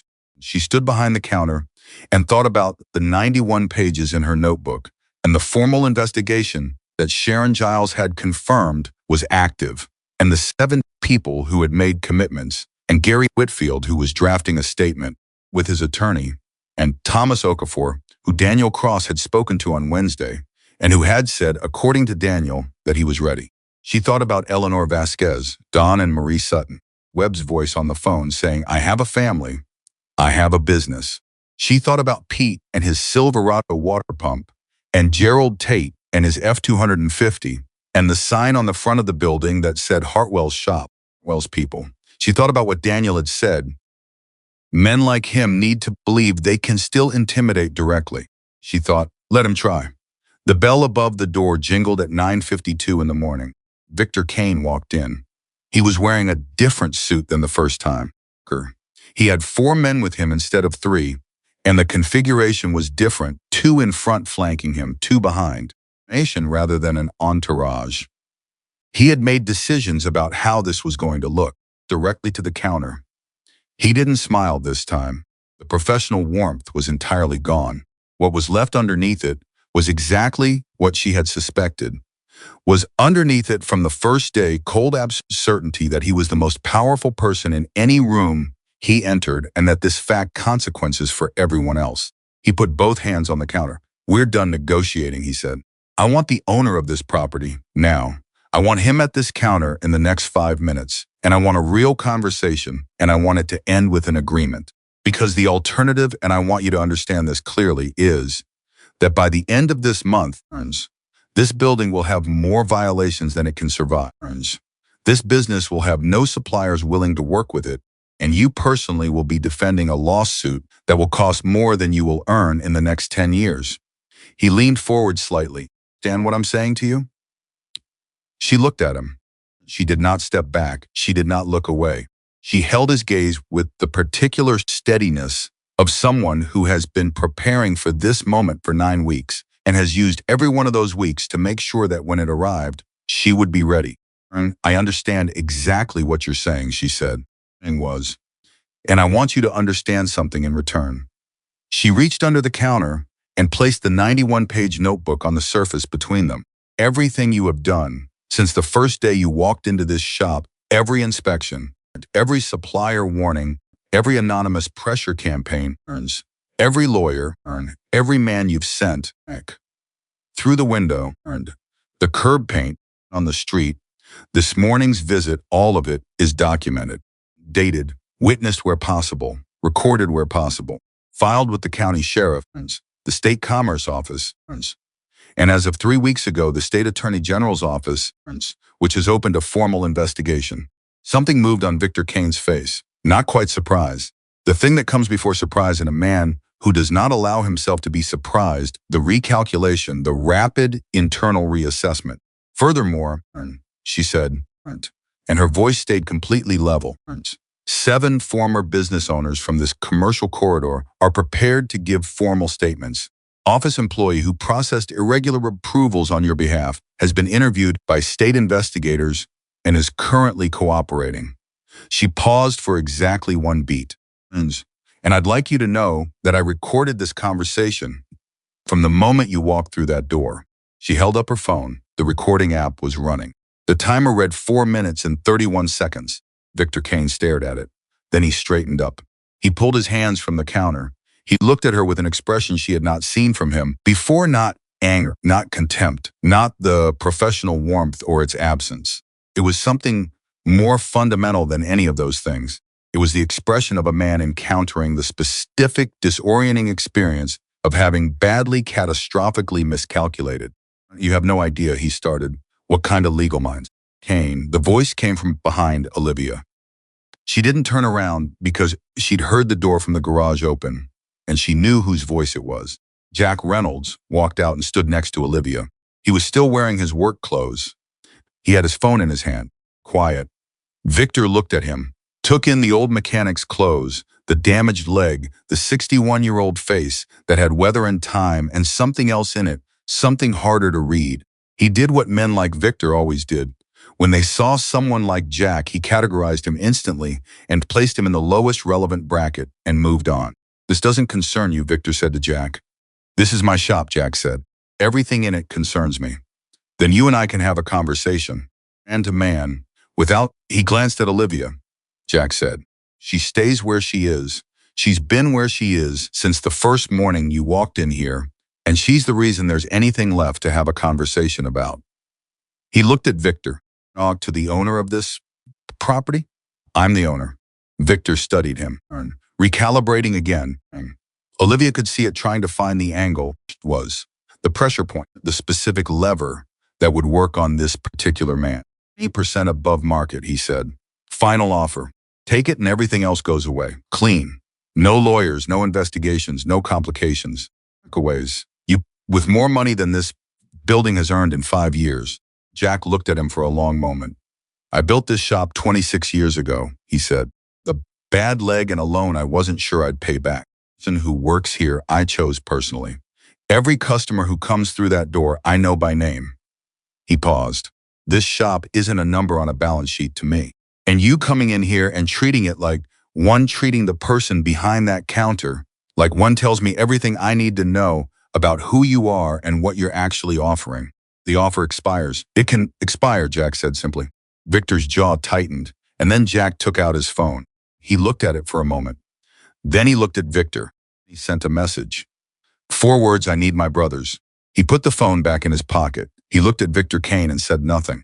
Victor looked back. His 4 men shifted. The 2 in front of him moved slightly, a micro-adjustment, a subliminal preparation for something they could feel changing in the room without being able to name what it was.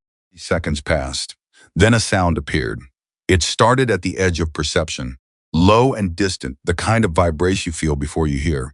Felt it first in the soles of her feet through the floor before it became audible. Then it was audible, a deep, steady, collective rumble that was simultaneously one sound and many sounds layered into each other. Victor's head turned toward the front window. The sound grew. The men behind Victor took a step back without appearing to intend to. And step backward, involuntary. The rumble became a roar. Then the roar became everything, the kind of sound that doesn't just fill a room, but fills the bones of the people in it, that makes the windows hum in their frames and the light fixtures shiver and the air itself seem to change density. Victor Kane walked to the front window. He looked out. Olivia didn't look. She already knew what was there. Daniel had told her you won't be alone in this room, and she had believed him. But she hadn't fully imagined the scale of what believing him would look like until she watched Victor Kane's face change. It changed completely, not gradually, all at once. He left it. The authority left it. The professional composure, the practice control, particular expression of a man who has spent 30 years being the most powerful person in every room, all of it left simultaneously, like a power failure. And what was left underneath was just a face, man's face. Afraid, the door opened. Daniel Cross walked in. He was not rushing. He was not performing. He walked in the way a man walks into a room, that he has already decided belongs to him not because he took it, but because he earned the right to be in it. He looked at Olivia first, not at Victor, not at his four men, at Olivia. "Are you all right?" he said. And in that moment, in the specific, deliberate, public choice to look at her first, Olivia understood something she would think about for a long time afterward. Daniel Cross had not come to destroy Victor Kane. He had not come to fight. He had come because someone who didn't deserve what was happening to her needed people to stand beside her. The action of his first look made that completely, unmistakably clear. "Fine," she said. He nodded. Then he turned to Victor. He didn't say anything immediately. He let the sound from outside fill the silence, 100 engines idling. A sound that had settled from a roar into a steady, patient, immovable presence. A sound that said, "We are here. We are not going anywhere. And there are 100 of us." Victor turned from the window. "I don't know what you think this is," he said. But his voice had lost something. The register had changed. The practiced confidence was there in the words, but not in the delivery, the way a song can be technically correct without having any feeling in it. "I know exactly what this is," Daniel said. "This is the moment you realize that the system you've been using, isolation, pressure, fear, stopped working. Because the people you were applying it to aren't isolated anymore. I have lawyers." "You have lawyers," Daniel agreed. "And we have witnesses. And one of those things, in the room you're about to be standing in, matters a lot more than the other." He stepped closer, threatening, measured. "How many families, Mr. How many people like Eleanor Vasquez, who built something for 16 years? How many people like Thomas Okafor, who tried to fight back and had to go quiet because he was alone? Stormy Don and Marie Suttons, sitting in a house that felt like it already belonged to someone else." He let each name land. "Did you know any of their names? Or were they just line items?" Victor's mouth opened, closed. "They were just line items," Daniel said. "Not as an accusation, as a verdict." Then the door opened again, and the people who walked through it were not bikers. The person was Thomas Okafor. He was 53 years old and had been quiet for 4 years. And the way he walked through that door steadily, with his chin up, with the particular posture of a man who has made a decision and is no longer afraid of it, made Olivia's throat tighten. Behind him came Eleanor Vasquez. Behind her came Don Sutton, with Marie just behind his shoulder. Behind them came 3 other people Olivia recognized from her research, former business owners she had spoken to, or tried to speak to, or heard about from others. People who had been afraid, people who had lost things, people who had calculated for years that the speaking was too dangerous. They had recalculated. They walked in and stood in the shop, and the shop was not large, and the presence of all those people in it changed the room fundamentally. Victor Kane and his 4 men were now standing in a room that contained, on the other side, everything they had tried to erase. Victor looked at the faces. He knew some of them. Olivia could see it, the flicker of recognition. He had dealt with these people. He had applied pressure to these people. He had watched them fold, one by one, and he had moved on the way you move on from a task completed. And now they were standing in front of him, and they were not folded, and they were not afraid, and he had absolutely no prepared response for that. He looked at Patricia Holt, who was not there because he had not brought her. He had come to intimidate, and you don't bring a lawyer to intimidation, you bring muscle. And muscle had never been the answer to what was standing in front of him now. "This is not Mr. Kane," Sharon Giles said. She had come in while he was looking at the faces. She was standing near the door, and she had a badge in her hand, and she had 2 colleagues with her that Olivia hadn't met. Victor's face went completely still. "We spoke briefly on the phone 2 weeks ago," Sharon said. "I'm an investigator with the State Attorney General's office. We have a formal investigation open, and I have some questions I'd like to ask you. You're not under arrest at this time, but I want you to understand that anything you say, I want my lawyer," Victor said immediately. "That's absolutely your right," Sharon said. "We can conduct this at your convenience. But I want to be clear that the investigation is active, and the window for voluntary cooperation is significantly more beneficial than the alternative." Patricia Holt's name was in Victor's phone. He was already reaching for it, already making the call that men like him make. When the world stops cooperating, fall back to the legal structure, regroup, redirect. But something had changed. Something fundamental had changed. And everyone in the room could feel it, including Victor Kane. even as he held the phone to his ear and waited for his lawyer to pick up. The people standing in that room had already spoken. Okafor and Eleanor Vasquez and Don and Marie Sutton and the three others they had already committed to formal statements. They had already walked through the door. That had already happened, and no lawsuit and no lawyer and no legal maneuver could unhappen it. Whitfield had already cooperated. That had already happened. The formal investigation had already been authorized. That had already happened, and 100 men on motorcycles were idling in the street outside, not because they were going to do anything illegal they weren't, and everyone in the room understood they weren't, but because their presence said something that didn't need to be said in words. This person is not alone. This community is watching. The calculation you made about isolation was wrong. Marcia Holt picked up on the third ring. Victor said 4 words. Get here. Right now. He hung up. He looked around the room. He looked at the people who had once been line items and were now witnesses. He looked at Sharon Giles and her badge. He looked at Daniel Cross, who was standing with his arms crossed and his expression completely still. Reynolds. He looked at Jack Reynolds, who hadn't moved from behind the counter. He looked at Olivia Bennett, who was standing exactly where she had been standing when he walked in behind the counter, in the shop she had unlocked at 5A, in the place where she had first said, "I'm sorry, that doesn't belong to you." He had spent 30 years building an empire on the assumption that people like her were temporary, that they could be moved, replaced, worn down, scared off, that the structure of power he had assembled, money, lawyers, connections, patience was sufficient to overcome any resistance a 23-year-old clerk with a notebook could mount. He was standing in the proof that he had been wrong. His 4 men had gone very still. The ones who had been flanking him had drifted slightly backward, not fleeing, just repositioning, the physical language of men reassessing whose side they want to be on when the accounting comes. "You should sit down," Daniel Cross said to Victor. Not unkindly. The way you say it to someone who has just been told something their legs might not hold them through.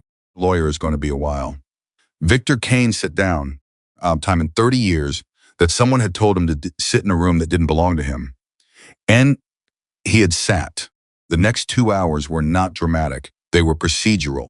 Sharon Giles's colleagues secured the space professionally, asked everyone who wasn't essential to wait outside, and began the process of a formal investigative interaction with a subject who had a lawyer on the way and was saying nothing in the meantime. Daniel Cross went outside. Olivia heard through the window, muffled the engines gradually quieting, not all at once. Gradually, the way a storm passes not suddenly but in stages, the sound retreating rather than cutting off until the street was mostly quiet, and only the ambient sounds of Hartwell, Montana, remained. Okafor stayed inside. He sat in the corner of the back office, the chair Olivia usually sat in when she worked late, and he held his hands together on the table and looked at them. Still, but he wasn't afraid still. He was the still of a man who has just put something down that he has been carrying for a long time, and his body is adjusting to the new weight of not carrying it. Brought him a cup of coffee. She put it in front of him. She sat across from him. He looked up. "I should have done this sooner," he said. "Ready sooner," she said. "You're ready now. That's what matters." He wrapped his hands around the cup, looked at the coffee. "When Daniel Cross called me, he said, I didn't believe it at first, I thought." He shook his head. "I've been careful for 4 years. I've been quiet for 4 years. My wife thought I should stay quiet. She's been worried every day for 4 years. He paused. "I called her before I came here. I told her what I was doing." "What did she say?" He was quiet for a moment. Something moved in his face, something warm and private, the expression of a man thinking about a specific beloved person. "She said," he said quietly, "it's about time." Olivia almost laughed. She did laugh, quietly, and Thomas Okafor smiled, and it was the smile of a man who has not had much reason to smile for 4 years, but who still knew how. Eleanor Vasquez found Olivia an hour later, when the investigators were still working and Daniel's men were outside, and Jack was in the back making more coffee. She put her hand on Olivia's arm. She was a woman in her early 50s, compact and precise in her movements, with eyes that had the particular quality of someone who has experienced loss and has learned to carry it without letting it change her fundamental orientation toward the world. "I have a question," Eleanor said. "Of course. How old are you?" 3. Eleanor looked at her for a long moment, I had my business for 16 years, she said. I was 51 when I lost it. I had experience and history and community standing and connections, and I could not do what you did. She paused. How did you know you could? Olivia thought about that honestly. I didn't know, she said. I just knew I couldn't not. Eleanor nodded slowly. That was the answer she'd expected. That was the only answer that made sense. Sutton shook Olivia's hand before he left. His grip was firm, the grip of a man who had worked with his hands his whole life. He didn't say anything elaborate. He just said, "Thank you, Ernst." And then Marie Sutton, who was standing just behind him, said, "We lost our diner. But I'm glad we didn't lose this." She gestured a small, encompassing gesture that took in the room, the people, the whole accumulated fact of what had happened that day. This matters. Patricia Holt arrived at 11:47. She swept in with the practiced efficiency of a lawyer who had been told by phone that the situation had dramatically changed from the one she'd understood it to be, and whose expression as she assessed the room suggested she was not entirely surprised, which told Olivia something about how much Patricia Holt had actually believed in the positions she'd been paid to advance. She conferred with Victor in low, rapid voices in the corner. Olivia watched him listen, watched his face. The recalibration was continuous now, not the sharp, disorienting single shock of the first revelation, but the ongoing, grinding work of a man understanding in real time that the ground he thought he was standing on had been something else entirely. She felt no triumph in watching it. That surprised her slightly. She had imagined, in the kitchen table at midnight moments, that there would be something satisfying about this, and there was something. But it wasn't triumph. It was closer to the feeling at the end of a very long run, not joy, exactly. Completion, the specific relief of a thing being finished, that needed to be finished. Sharon Giles found her at the counter at 12:30. "Wrapping up for now," she said. "He's agreed to voluntary interviews this week, with counsel present." His lawyer advised cooperation, which she paused, is a significant indicator of how they're reading the strength of the case. "Happens next," Olivia said. "It unfolds over months, not days. And jury, likely. Multiple subjects. Kane is not the only name on our list. Hermit's office exposure alone covers several individuals." She looked at Olivia steadily. "Understand that your documentation is the spine of this. You built the way you built it. The consistency, the precision, gave us a foundation we didn't have before you walked through my door." "I just wrote things down," Olivia said. "No," Sharon said. "Teeth understood what you were writing and why. There's a significant difference." She shook Olivia's hand. She left. Jack came out of the garage and stood at the counter. The shop was emptying, investigators packing up, witnesses drifting out, the last of the heavy presence of the morning thinning back to the ordinary air of a Tuesday auto supply shop. Victor Kane walked out last with Patricia Holt close at his side and his 4 men trailing. He passed the counter on his way to the door. For a moment, just a moment, he slowed. He didn't stop, but he slowed, and he looked at Olivia Bennett standing behind the counter where she had been standing the morning he walked in, and something passed across his face that she couldn't fully read.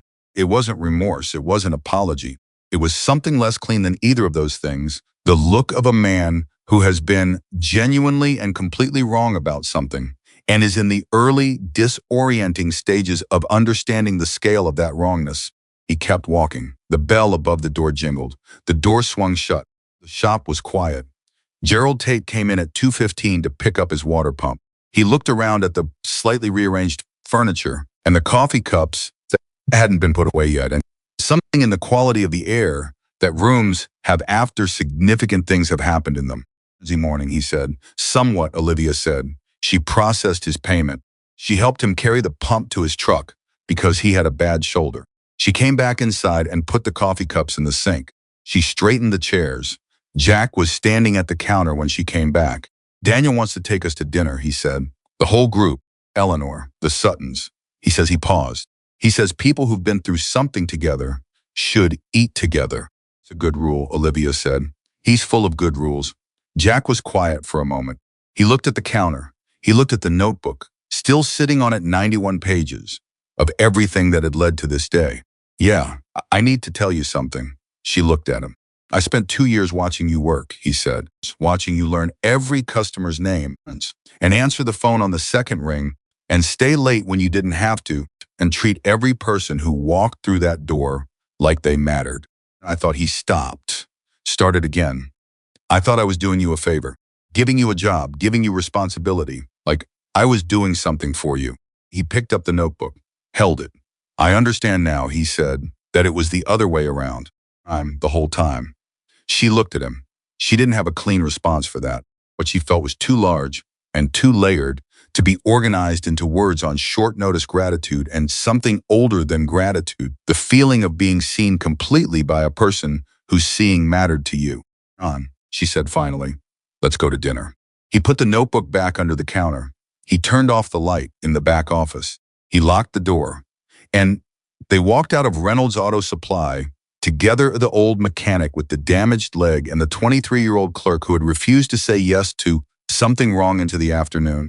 Daniel Cross was leaning against his motorcycle, and Thomas Okafor was talking to Eleanor Vasquez, and Don Sutton had his arm around his wife's shoulders, and the street was quiet and ordinary and entirely, absolutely theirs. Dinner that night was loud in the way that good dinners are loud, not chaotic, but full of voices and overlapping conversations and the particular warmth that accumulates when people who have been through something real together finally sit down and let themselves exhale.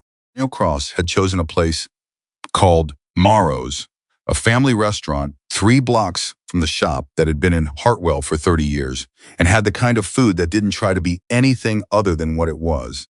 Good portions, strong coffee, waitress named Bev, who had worked there for 19 years and who seated a party of 11 without blinking and came back with water and bread before anyone had to ask.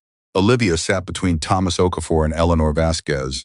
From her, Ron and Marie Sutton were already deep in conversation with 2 of Daniel's men, whose names she was learning: a broad man named Curtis, who had driven up from Billings and barely said 10 words all day, but turned out at dinner an extremely dry sense of humor that made Marie Sutton laugh so hard she had to put down her fork. Next to Curtis was a man named Roy, who was 64 and had the hands of someone who had worked outdoors his entire life and who, it emerged in conversation, had known Jack Reynolds for 23 years and had driven 4 hours without being asked twice. Sat at the end of the table next to Daniel. They didn't talk constantly. They didn't need to. They sat the way people sit, when the companionship is deep enough that the silence doesn't need exchanging the occasional word, the occasional look that carried 38 years of context in it during the meal. After the food had come and the first wave of intensity had settled into something more comfortable, Thomas Okafor set down his fork and looked at Olivia. "Can I ask you something?" he said. "Of course. The first day you called me, I hung up on you. You remember that?" "I remember." "I called you back 4 days later," he said. "You didn't ask why I'd hung up. You just started talking like no time had passed." He paused. "Why didn't you ask?" She thought about it. "Because the reason you hung up wasn't what mattered," she said. "What mattered was that you called back." He looked at her for a moment. "Oh, my wife is going to want to meet you," he said. She smiled. Eleanor Vasquez waited until after dessert, a slice of pie she ate with the deliberate attention of someone who has not given themselves permission to enjoy small things for a while, and then she turned to Olivia and said very directly, "What are you going to do now?" The question landed with more weight than Olivia expected. She realized she hadn't thought past this day. She had been so focused on building toward it, so completely oriented toward the documentation and the investigation and the Friday confrontation, that the space on the other side of it was blank, not empty blank, like a page that hadn't been written yet. "I don't know," she said honestly. "You should know," Eleanor said. Not harshly. The way a teacher says it is information, not criticism. What you did here, the way you did it, that's a skill. Real one. It isn't just stubbornness. It's strategy and organization, and the ability to understand what a pattern means before anyone else sees it. She looked at Olivia directly. "That's worth something, a lot of something. You should figure out what you want to do with it." But Olivia didn't answer, but she kept the words. She put them somewhere careful, the same way she'd put every important thing filed, precise, ready for when the moment required them. Daniel Cross spoke up from the end of the table. He had been listening, the way he always seemed to be listening to multiple conversations simultaneously, without appearing to eavesdrop on any of them. He said, "You're 23. You just did something that people twice your age and 10 times your resources couldn't do." He picked up his coffee. "The question is what you do with the fact that you know that about yourself now." "I liked my job," Olivia said, and she meant it simply and completely. I liked organizing invoices and answering the phone and knowing which alternator belt fits a 2004 Ford F-250 and asking Gerald Tate about his grandkids. "Good," Daniel said, "because none of that stopped being true today." Jack said nothing, but he looked at her from the end of the table, and the look said, "Exactly right." They were at Morrow's until 9:30. When they finally stood up and said their goodbyes in the parking lot, handshakes and embraces and the exchange of numbers, the beginning of connections that would outlast the event that had created them. Olivia felt day settling into her in layers, not just what had happened, but what it had built. The people standing in this parking lot had not known each other this time last month. They were a community now, not because they had won something together, though they had, but because they had been willing to stand together before they knew whether winning was possible. It was the thing worth keeping. She drove home. She sat at the kitchen table. The tea went cold the way it always did. But this time she didn't open a notebook. She just sat. She let the quiet be quiet. And for the first time in 9 weeks, she slept a full 8 hours. The weeks that followed moved at the particular institutional processes slower than urgency wanted them to, faster than despair expected. Sharon Giles called twice a week with careful, measured updates that communicated progress without overpromising. Gary Whitfield's cooperation, it emerged, had opened doors that the investigation had been unable to open from the outside, not just confirming what the evidence already suggested, providing context and specificity that turned a pattern into a provable sequence. He had not acted alone. 2 other employees of the city permits office were interviewed. One cooperated immediately. The other retained counsel and went silent, which was itself a kind of answer. Victor Kane's lawyers, plural now, rather than an individual, entered the standard defensive posture of people who understood the case against their client was serious and whose primary job was to slow the process and look for procedural exits. Patricia Holt withdrew from her representation, which was the kind of detail that didn't make news, but told everyone paying attention what they needed to know about how she'd assessed the situation. The cease and desist against Olivia was quietly dropped. No announcement, no apology.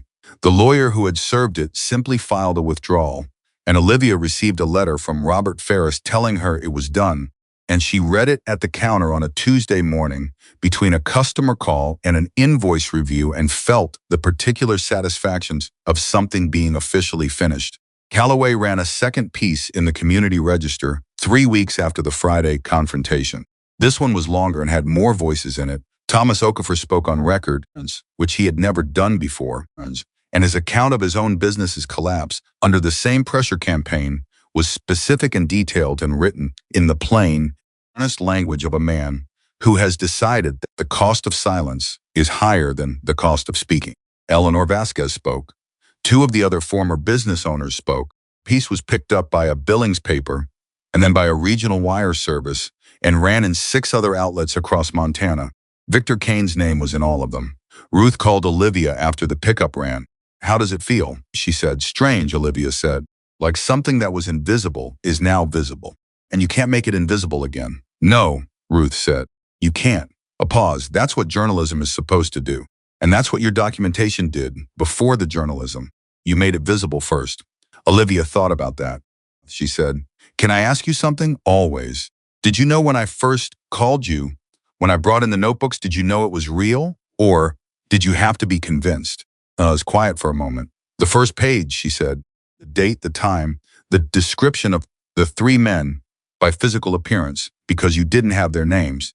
The fact that you were already documented before you had any reason to believe it would matter." She paused. "That told me everything I needed to know about whether what you were telling me was real. Making things up, don't write down that the man on the left was heavyset and wearing a dark jacket and had his hands at his sides." Olivia looked at the counter in front of her. She thought about that first page. 5 a.m., the day after Victor Kane's first visit. The notepad she'd bought on the way home, the pen, the discipline of writing down what she didn't yet know she would need. Thank you, she said. Don't thank me, Ruth said. Paper. 2 months after the Friday confrontation, Thomas Okafor called Olivia on a Saturday morning. His voice was different, not the careful, voice of their early conversations or the steady, decided voice of the day he walked through the door. This voice had something lighter in it, not lightness exactly, but the absence of a weight that had been there so long its removal was its own distinct sensation. I wanted to tell you something, he said. Of course. My wife and I, we've been talking about what comes next, about whether we start again. A pause. We looked at a space yesterday, on the same block where the hardware store was. Caught. Thomas, she said. It needs work, he said. A lot of work. I don't know if it makes financial sense yet. My wife says we should be practical. Another pause, and this one had a smile in it. And then she went online and started looking at shelving. Olivia laughed, fully openly. What did you decide, she said. We decided that we spent 4 years being practical, he said. Practical kept us safe. But it didn't make us feel like ourselves. His voice settled into something more serious. You asked me once if I would be less afraid if someone was standing next to me. The answer was yes. And there are people standing next to me now. You did that. I don't know if you understand what that means, but I need you to know I understand it. For a moment. I understand it, she said. Better than you might think. When she hung up, she sat at the counter for a moment. The shop was quiet. It was Saturday half day, and Jack had gone to the hardware store. Coffee machine leaked in the back. The bell above the door was still. She thought he's going to open the store again. She thought Eleanor might too. Maybe others, she thought. The corridor Victor Kane spent 7 years emptying might not stay empty. That thought sat in her chest like something warm and solid and entirely real. The grand jury convened 6 weeks after that. Olivia was not in the room. She had given her formal statement to investigators weeks earlier. A 4-hour interview in which she had Sharon Giles and 2 colleagues through the 91-page document line by line. He was answering questions, providing context, and the connective tissue between the facts that the investigators could verify independently and the pattern that only the full picture revealed. At the end of the 4 hours, the lead investigator, a man named Peterson, who had said very little throughout the interview, had looked at the documentation one final time and said, to no one in particular, this is a complete record. Whoever put this together understood what they were building. Olivia had not said anything. Sharon Giles had looked at her sideways with an expression that was the professional equivalent of a smile. She found out the grand jury had convened from Sharon by phone on a Wednesday afternoon. Sharon couldn't say much. She said, things are moving in the way we hoped they would move. And then she said, you should know that the scope is significant. It's not just the commercial, the corridor. The permits office exposure led somewhere larger. I can't be specific yet, but the full picture is significant. Process that word, significant. Coming from Sharon Giles, who used words with the precision of a person who had learned what it cost to use them imprecisely, that word carried substantial weight. How large? Olivia said. Large enough, Sharon said, that this is no longer a local story. It became a regional story first. Then 3 weeks later, when the indictments came down, not just Victor Kane, but 4 other individuals, including 2 city officials and a development company executive based in Billings, it became the kind of story that got picked up by state papers and then by outlets that hadn't previously noticed that Hartwell, Montana existed. The headline in the Billings Gazette read, developer indicted in sweeping corrupt case, Hart Clerk's documentation key to investigation. Ruth Calloway sent Olivia a copy with a text message that said simply, there it is. Olivia read the article at the counter on a Thursday morning. She read it twice. She looked at the word clerk in the headline and felt something complicated about it, not offense. He was. Because she was a clerk. She had always been a clerk. She had been proud to be a clerk, but something more nuanced. The word in the headline was being used to mean just a clerk, which was a misunderstanding of what the word actually meant.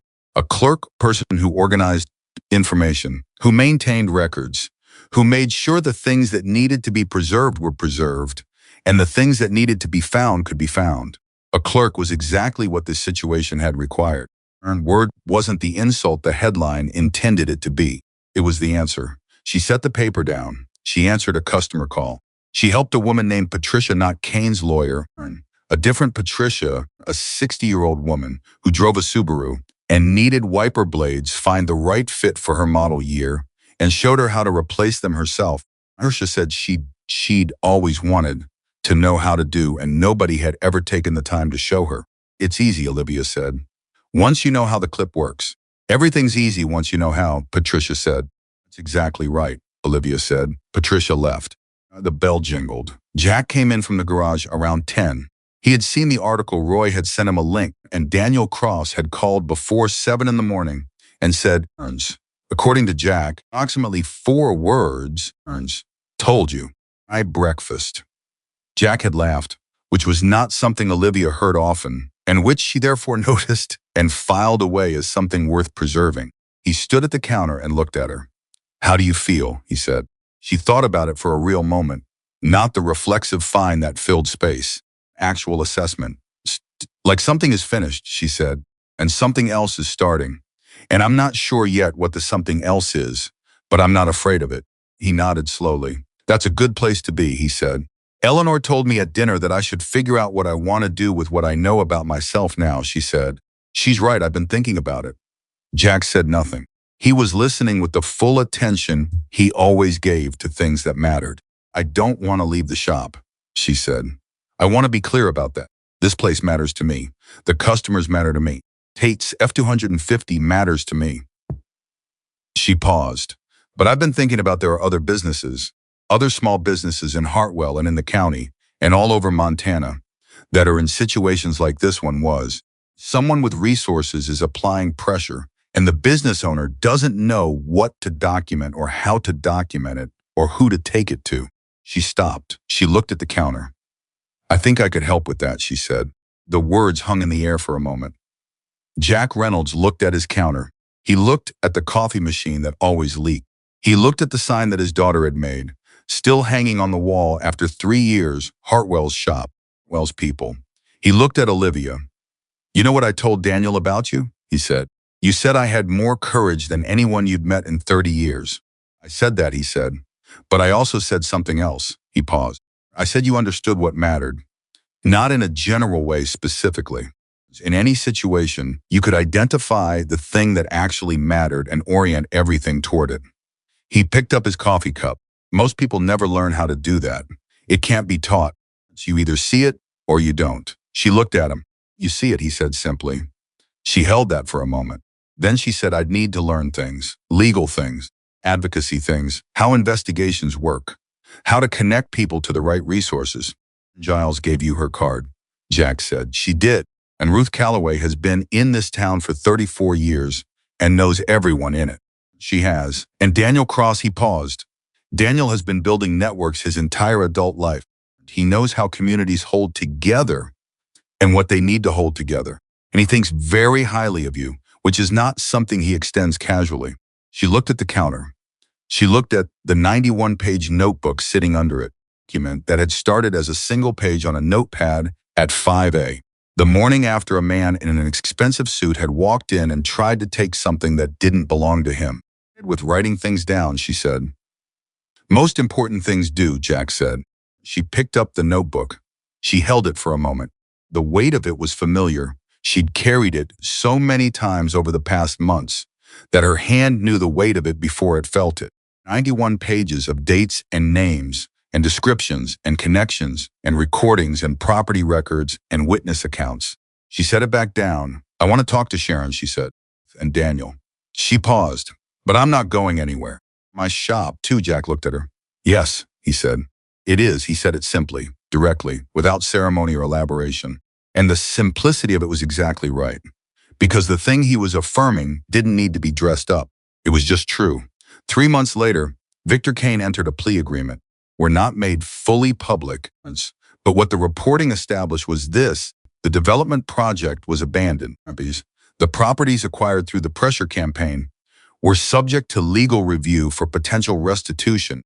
The city officials involved faced their own separate proceedings, and Victor Kane was looking at a sentence that would remove him from the business world for a significant portion of the years he had left.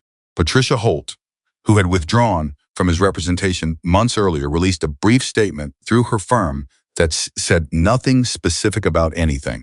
The firm's website removed his name from their listed clients within 24 hours of the plea announcement.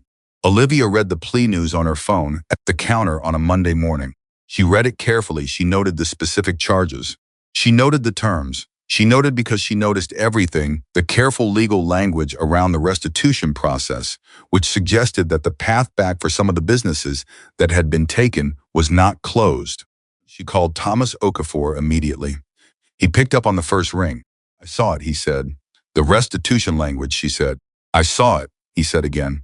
There was something in his voice, something careful, that was trying not to become something larger before it was certain.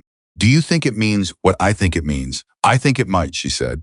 "I think you should call Sharon Giles today." "I'm already dialing," he said. She called Eleanor Vasquez next.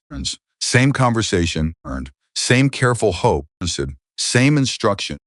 "Call Sharon." She called Don Sutton. She called two of the other former business owners who had spoken on record. She made 6 calls in 40 minutes, and each one ended the same way, with the particular quality of voice that happens when people have been holding something tightly for a long time, feel the possibility that they can finally, slowly begin to let go. Daniel Cross called her that afternoon. "You saw the news," he said. "How are you feeling about it?" "Like justice is slow and complicated and imperfect and real," she said. "All right, for a moment." "That's exactly right," he said. "Don't let anyone talk you into expecting it to be cleaner than that. Clean version only exists in movies." "I know," she said. "I talked to Jack this morning," he said. "He told me about your idea. Advocacy work." She waited. "I want to help," Daniel said. "Not in a visible way, but in a useful way. There are people in my network across the state who have been through what Thomas Okafor went through, or something close to it. People who don't know where to start or who to call or how to document what's happening to them." A pause. You did hear the notebooks, the records, the understanding of what mattered that can be replicated. If someone teaches it, "You think I can teach it?" Daniel said. "That you already know how. You just haven't done it for anyone else yet." She looked at the counter. She looked at the notebook. She looked at the bell above the door. "More first," she said. "Then learn," he said. "We'll be here when you're ready." She called Sharon Giles that evening. Not about the restitution process that could wait until tomorrow.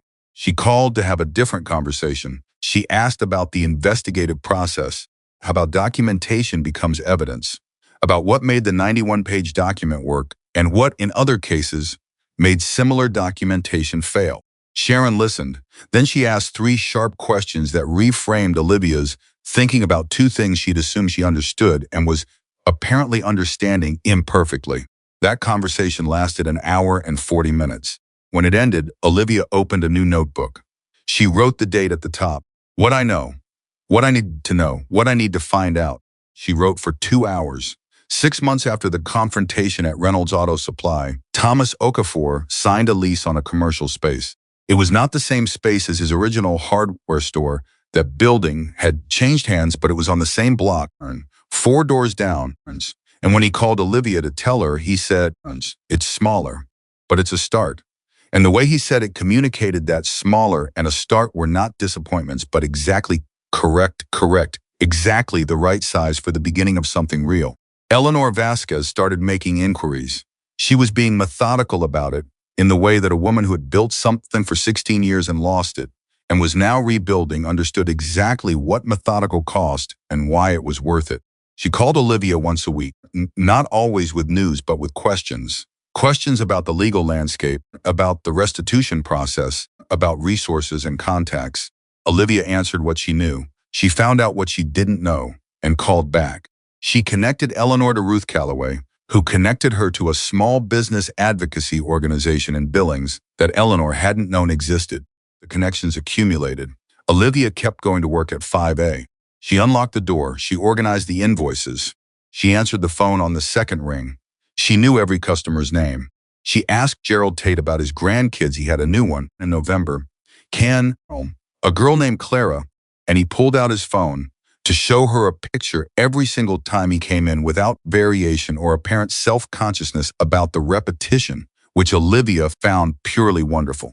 She also, on Tuesday and Thursday evenings, sat at her kitchen table with books and resources that Sharon Giles had pointed her toward. She studied advocacy law, she studied documentation standards, she studied how formal investigations were structured and what kinds of evidence carried weight and what kinds didn't, and why the difference mattered. She filled new notebooks not with records of wrongdoing this time, but with understanding, with the organized accumulation of knowledge that turns instinct into skill. She was 23 years old. She had a very long road ahead of her. She was not the least bit afraid of it. On a Wednesday morning in the spring, 7 months after Victor Kane had walked through the door in his expensive suit, with his 3 intimidating men, and demanded something that didn't belong to him, Jack Reynolds came out of the garage and stood, counter, and looked at Olivia in the particular way he looked at her when he had something to say and was organizing it. She waited. "I want to change your title," he said. She looked at him. "I'm not the manager type," she said. "I don't want to manage people. I want to do the work." "That's not what I was going to say," he said. "What were you going to say?" He was quiet for a moment. "Partner," he said. The word landed in the quiet shop and stayed there. She looked at him. He was completely serious. Not performing generosity or gratitude, making a business decision, clearly and deliberately with the same directness he applied to everything that mattered to him. "I'm 61 years old," he said. "My leg is worse than it was. I have no children who want the shop. I have no plan for what happens to this place after I can't run it anymore." He paused. "I have someone standing in front of me who has proven, over 2 years and 4 months and 1 very significant 9 weeks, that she understands what this place is and what it's for and who it belongs to." He looked at her. She looked at the counter. She looked at the coffee machine that always leaked. She looked at the sign on the wall. She thought about 5A, SM, and worn work boots and cold drives and the flannel blanket on the passenger seat and the 2 years and 4 months of learning every customer's name and caring whether the invoices were organized and believing, without being able to say exactly why, that the work she was doing mattered even when nothing confirmed it. She thought about the 91 pages. She thought about Gerald Tate saying, "What you're doing matters," and Daniel Cross saying, "You see it." Eleanor Vasquez saying, "That's worth something," and Thomas Okafor saying, "I need you to know, I understand it." And Jack Reynolds saying it was the other way around the whole time. She thought about Patricia in the Subaru, who had always wanted to know how to change her own wiper blades, and nobody had ever taken the time to show her. She thought, "Everything's easy once you know how." "Okay," she said. Jack nodded. He went back to the garage. She turned back to the counter. She straightened the invoices. She answered the next customer call. Reynolds Auto Supply kept its sign, kept its coffee machine, kept its regular customers and its 5A. Openings and its belief, worn and practical and proven, that if you treated people right, they would come back. Behind the counter now stood not just a clerk, and not just a manager, and not just a young woman who had once been told she was playing store by a man who thought he could take whatever he wanted from people who had less than he did. Behind the counter stood a partner, a person who had built something out of nothing but attention and courage and refusal to say yes to something wrong, who was already building something larger, something that would outlast this shop and this town and this particular fight, because the pattern she had recognized here was not unique to Hartwell, Montana, and the skills she had developed to fight it were transferable and real and hers completely. Jack Reynolds had told her was not about making people afraid of you. Real power, he had said, was when people trusted you enough to stand beside you. Okafor had stood beside her. Eleanor Vasquez had stood beside her.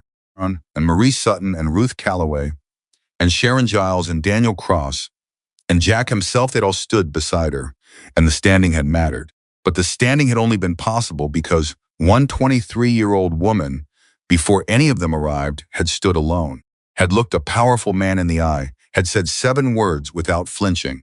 "I'm sorry, that doesn't belong to you," and had meant every one of them. That was how it had started. That was where everything had come from. Not from money or connections or legal expertise or 100 motorcycles. A person behind a counter who knew what was right and refused to call it anything else. And on the morning she became a partner in the shop she loved, Olivia Bennett unlocked the front door at 5A, organized the invoices, started the coffee machine, and answered the first call of the day on the second ring. Some things don't change. Some things are worth not changing. That was one of them.